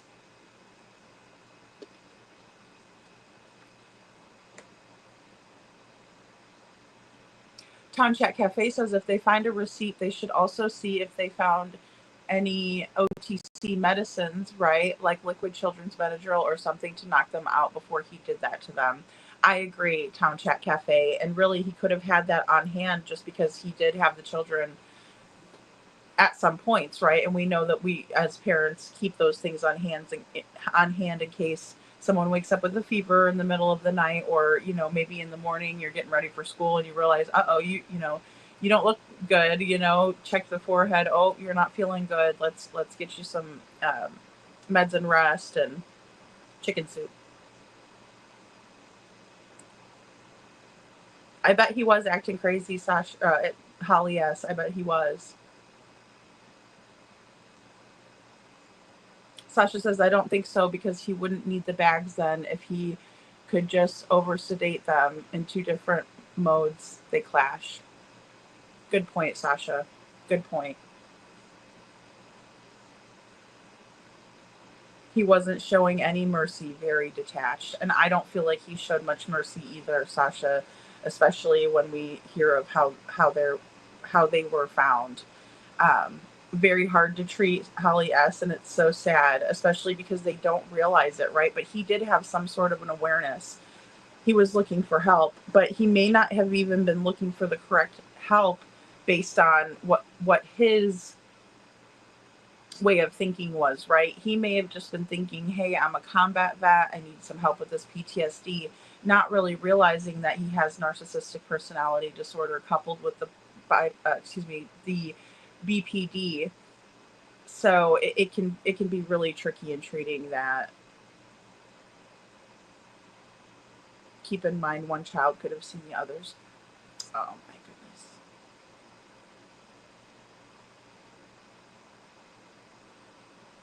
Carla says, well, there's no doubt he is crazy because all of what he did. I don't believe he is crazy and should not be charged. He had brain enough to do this. That says it all. Yes, and he had brain enough to flee the scene, right? And he had brain enough to pre-plan this all out and plan his escape, right? Lori says, exactly, Carla. Yep, Holly S. Yes, Carla.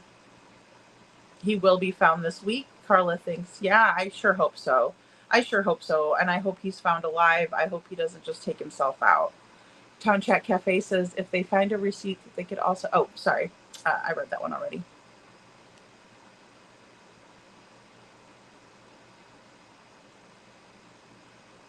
Did LE have search dogs to follow his scent? I haven't heard anything about the search dogs. No time for the short visit. Sasha says, yeah, he rolled them. And yep, he did. He put them down in the ravine is where they were found. Yeah, he's completely aware of what he was doing. He did this immediately when he had an unsupervised visit. Absolutely. And he didn't wait for the weekend to be over because he did have some time throughout the weekend. It's my understanding, at least, that he did. But the moment that he had the chance to do this, he carried out what he was planning on doing, Sasha, 100% in my opinion. He won't. He's way too much of a narcissist. Yeah. And it's absolutely sad. It's absolutely sad. You know, I don't know what we can do to kind of change. And I'm sure it sounds like Whitney has a lot of ideas and that she's very passionate about it. And I can't wait to see what she will do. I just don't want these beautiful girls dying in vain. It's just too much, really.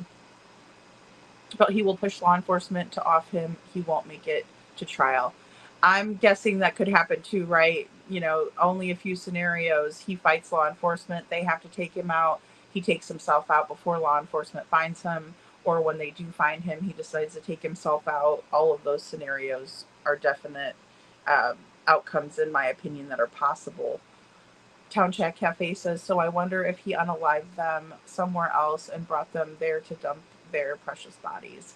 You know, I wonder that too, but I think that they were there for at least a while because he had his campsite and everything all set up. And I think he probably felt safe carrying this out there. That's just my way of thinking, though. So it is, and they are precious little girls. You know, I'm so glad that their mother Whitney is surrounded by love and she feels supported by the community. Just hopefully we can really be on the lookout for this guy and understand that he is out there. He has taken the lives, allegedly, or is suspected of taking the lives of his 3 beautiful young girls here. And it's just absolutely devastating to everyone involved, the community, their mother, their family members. It's just absolutely heartbreaking. It's absolutely heartbreaking. Sasha says the narcissist is created when one parent is good and one is bad. It splits the children's psyche and causes narcissism. Yeah, and I think that there's a lot to be said about that too. You know, there's a level of trauma that comes into play, but it definitely happens in childhood, and so I think that he probably was always a narcissist. I think he developed BPD and also the PTSD from combat. That is my best guess. This is the base psychology of a narcissist: one good parent, one bad parent. Yeah. You know, you'll always have that one parent that is good, and then you'll have the other parent where they are allowing for this bad behavior because they're a narcissist too, and, you know, little Johnny can do no wrong. And I agree, Sasha. I agree. Yeah. Example, mom's a doctor, dad's in prison, a narcissist child is created. Yeah, and it does happen very often that way, Sasha. You're right.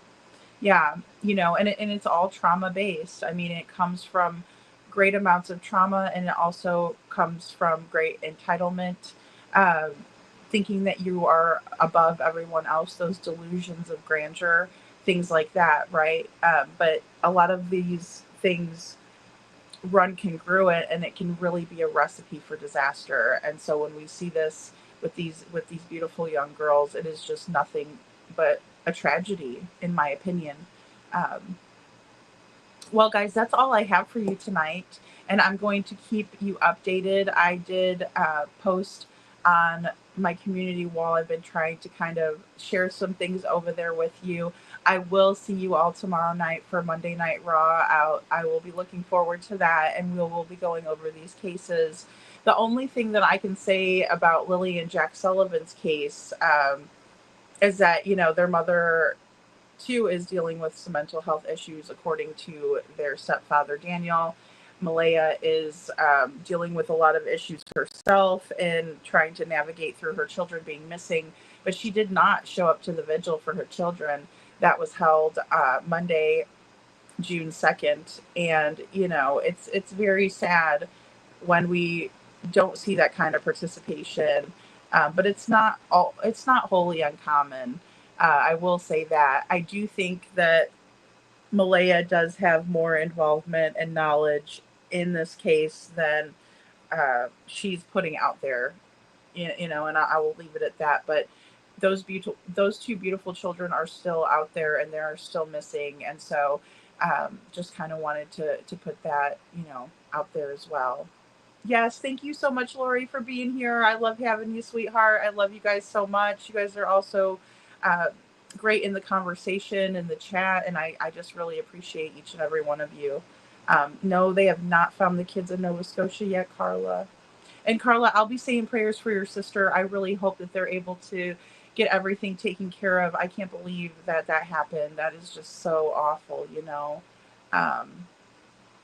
But I appreciate you all being here so much, and thank you for being patient with me. Like I said, everything kind of all just hit me all at once, and there's a lot of things kind of residually from what I've been dealing with, just lately with everything. It's difficult. This world can make it really, really difficult to trust anybody, and especially when we see these cases like this where we have family members taking their own children's lives. We have, just horrible things left and right. And so I was kind of trying to sit back and reflect and just do some research. And that's what I kind of do, is I kind of retract it back. And, but I appreciate you guys being, so wonderful and coming in and talking true crime with me again. So I will see you all tomorrow. Thanks for being here too, C. Taylor. Thank you so much. You guys are also insightful, and I appreciate each and every one of you. I really do. So we'll be back to talk true crime tomorrow night. Thank you all. Have a great day.